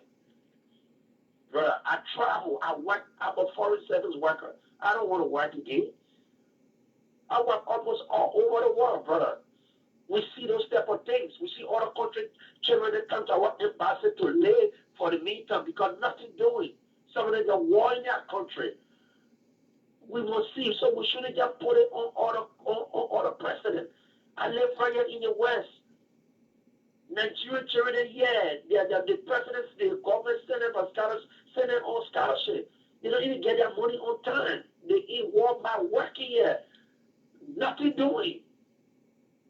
And, so I don't think we shouldn't look at that to hammer the government. Oh, so we are just sitting there for many years. While we can look at the government, we can pray for our country.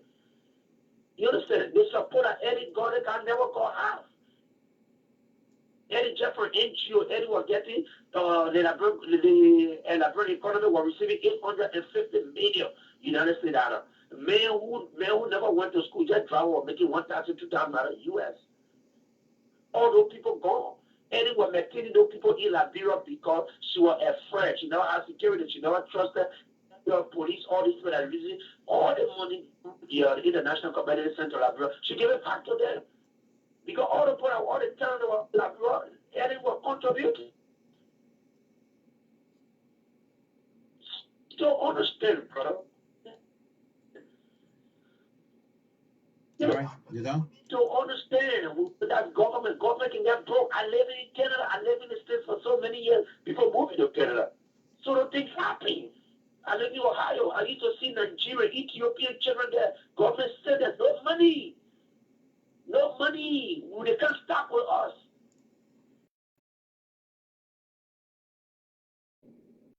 They can't stop with us, but they understand they went through it under the government and send their money. I don't think Joey will be that evil. Just send those children there and just abandon them somewhere in the desert. He will send the government and get money, but he will manage. And the young student thing we all were talking about, and they send the money and he settle there. The government don't have money. International community, they never pay the money for 2 years.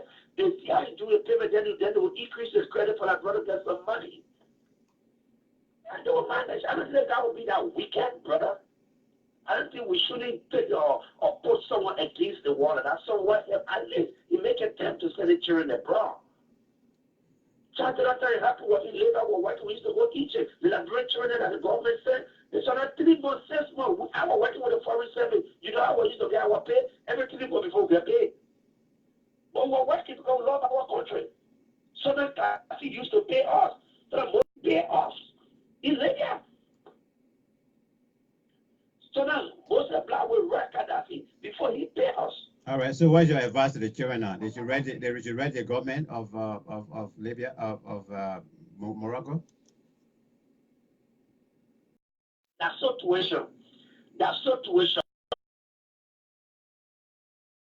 If the government not neglect them, things will happen. The government will put pros and cons together. They will send their school fees. They will send their tuition. They will send money for them to sustain themselves. Things will happen. The government don't get money. You speaking as a direct government official and giving the children hope right now? What I'm saying, I'm not a government official. I live in Canada. I worked in government before. I can assure you that no government will send children out of the country to go study and leave them and abandon them to suffer and die. No. The Liberian government, just will take care of that. They will send the children money and everything will be settled. Right. They look at the small situation and try to blame, send the children out of the country that one step, that exposure right. Thank you very much. The school, they're making other friends. All right, thanks. Themselves. All right, bro. Thank you. We got more calls coming in. Let me take other Liberians as well. Give me 1 or 2 weeks. The children will receive that money. Thank you, my brother. Thank you. All right. That's the Republic of Liberia. We're talking about Liberia here. Let me see whether I can disconnect the calls. For me, if I am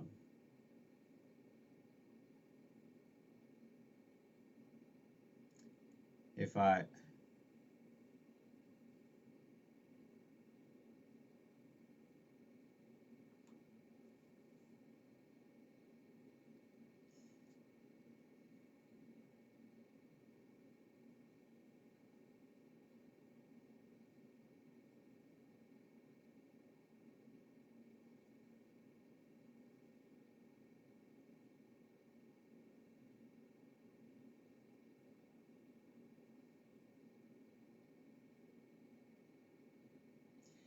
if if I'm conducting a show and somebody is really saying things that maybe just amusing me or good time to talk.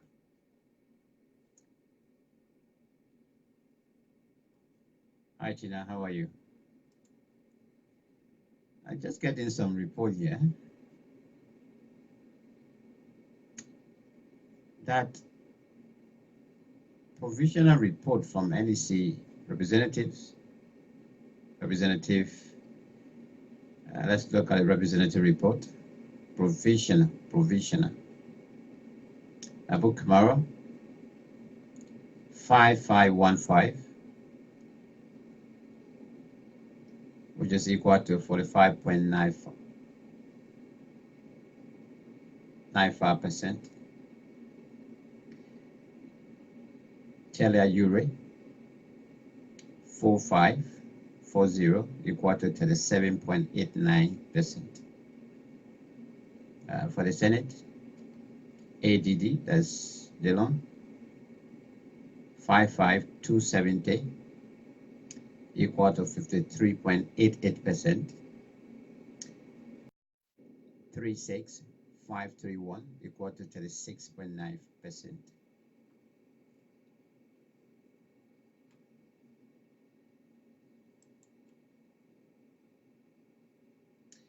But let me come to, I didn't want to argue with the brother, but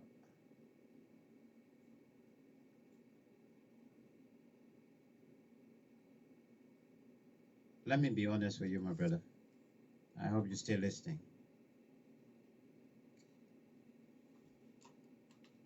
Every blame will go on the president. And I will put every blame on the president, and I have the right to put every blame on the president.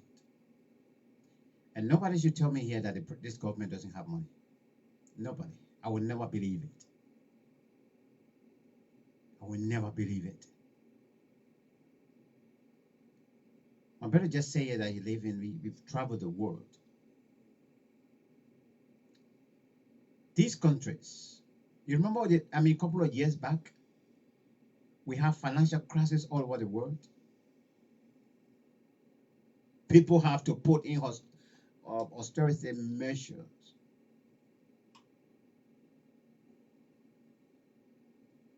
To balance their finances for the country. Here in the United Kingdom, they cut a lot of stuff, a lot of benefits from people, a lot of social security benefits. Just so that at least the country can get back on its knees.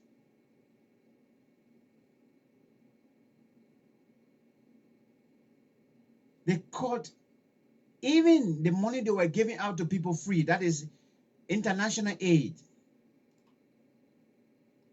That time Tony Blair was in power for the UK. They slashed 25% of what was going from the United Kingdom. The European Union to cut. You can spend more than what you have coming in. No way. So these people take measures. Why can't we take the same measures? You tell me that we don't have money. We don't have money. Why should we spend $500,000 to have a celebration of July 26th or so-called independence? Why? When you have hospitals, that when you call an ambulance from your house, you call an ambulance, they will answer and tell you, say, we don't have gas.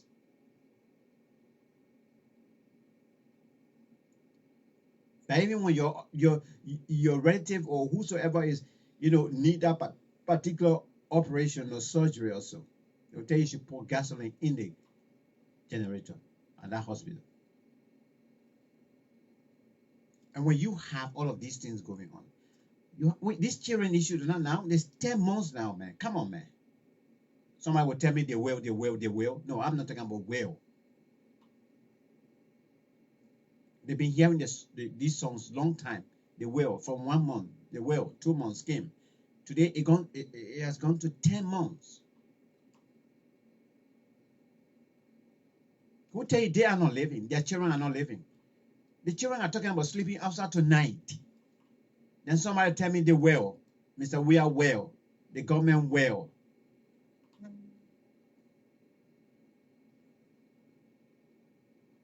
Let's be realistic here, man.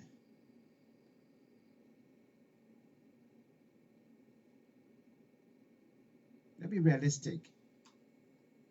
If we don't have it, we shouldn't spend what we don't have. But we're spending what we don't even have as a nation. You saw what happened at the Simon Kayode Sport Complex on the 26th of July. You saw the poor attendance there. And somebody going to give you a bill of $500,000 that was spent for such an event. $500,000? You know how much the Redemption Hospital actually would need right now to just keep them off for 2, 3, 6 months? Come on, man.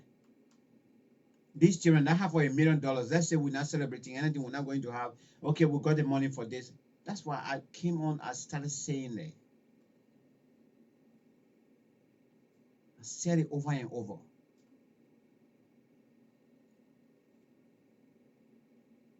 I said it over and over. Because you use any profane language here, I block you right away. I don't waste time here. I don't sit here to insult people. I don't allow anybody to sit here and insult me. So you're gonna go just now. If you don't want to listen to what I'm talking, don't come on the platform. Or you come here, you use any language here that I take it as an insult. You go in, you lose. I'm not the one that's gonna lose. Because I don't need you on my platform anyway. So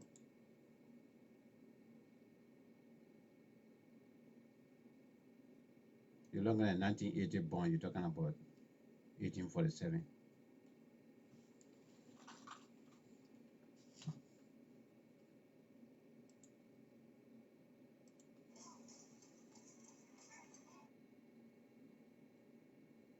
Goodbye. I think that every platform you can go to and go carry your thing there. You can bring out my platform here. Okay? And so for me, I would blame the president. For the children to be suffering over there today, he knows about it. Majority of them went under his direct supervision. He said, I am sending these children over there. Let them go and learn. You can tell me, say, if you who are speaking here just now, or any of you that spoke here today, if your cousin were in that place right now, whether you'll be happy, whether you'll be sleeping tonight, from what you saw, that the police went there, they took their mobile phones from them, and they told them to leave the compound, carrying them nowhere. Some of them don't even have places now to sleep, because they owe their how they call it, their landlords, and they kick them out. Basically, technically, they are all displaced. They are homeless. Then you come here, you're telling me the president will, the government will, 10 months? You gotta be realistic, man. Even I don't care how we love somebody. For me, my love doesn't go beyond constructive criticism. I will tell you the fact. If you want it, you call off. The same way I keep telling my friends at the COP, I'll keep telling them the fact. Unless we overhaul the leadership of the COP, some of us will soon be drawing back. I can't continue in that venture, no way. I can't put my my characters that are built over the years on the land. I can't. We need to change the way, the scope of operation, the way the leadership is operating. We need to change it. COP isn't operating well. I told them today, I told one of them today about communication.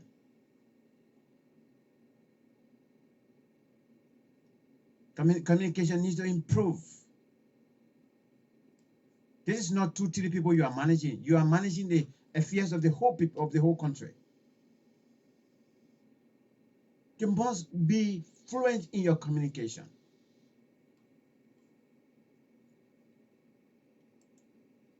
If we don't do that, we put the people in jeopardy. We put their lives at stake. We can be somewhere as leaders. Today, if these leaders were, some of them were present at those venues and things, I don't think anybody was going to be arrested anyway. I don't think so.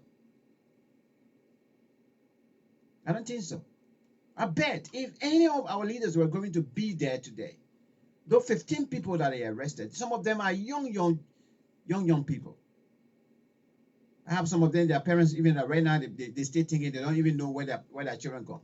Because this is a country that when they arrest you, they don't even tell you to call your parents to let them know, especially if you are of any age or so, of that age that you're supposed to at least let your family know that you are this place and that place. We don't do it.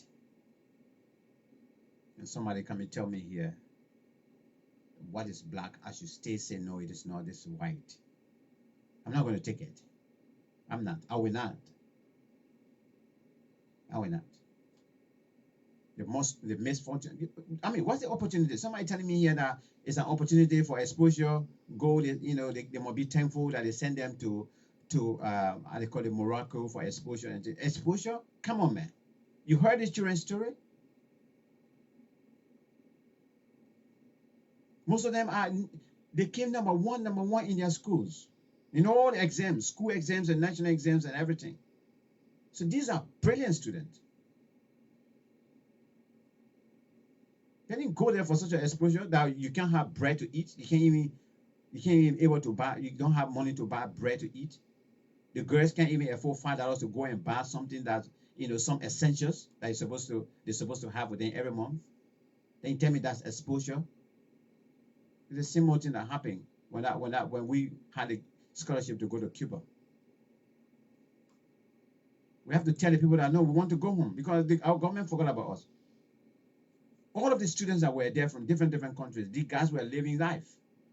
Their money was always coming on time.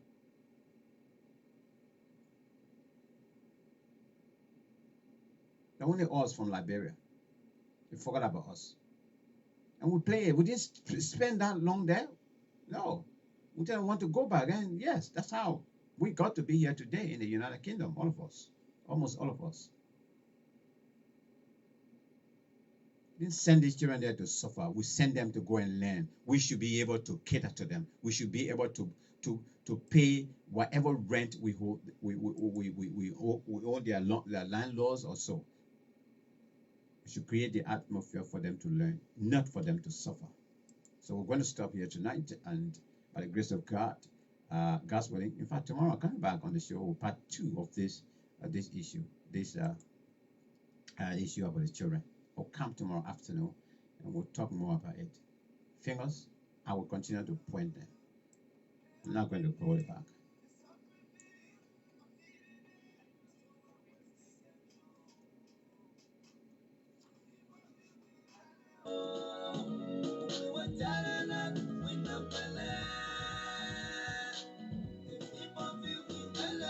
Thank you very much. May God bless you.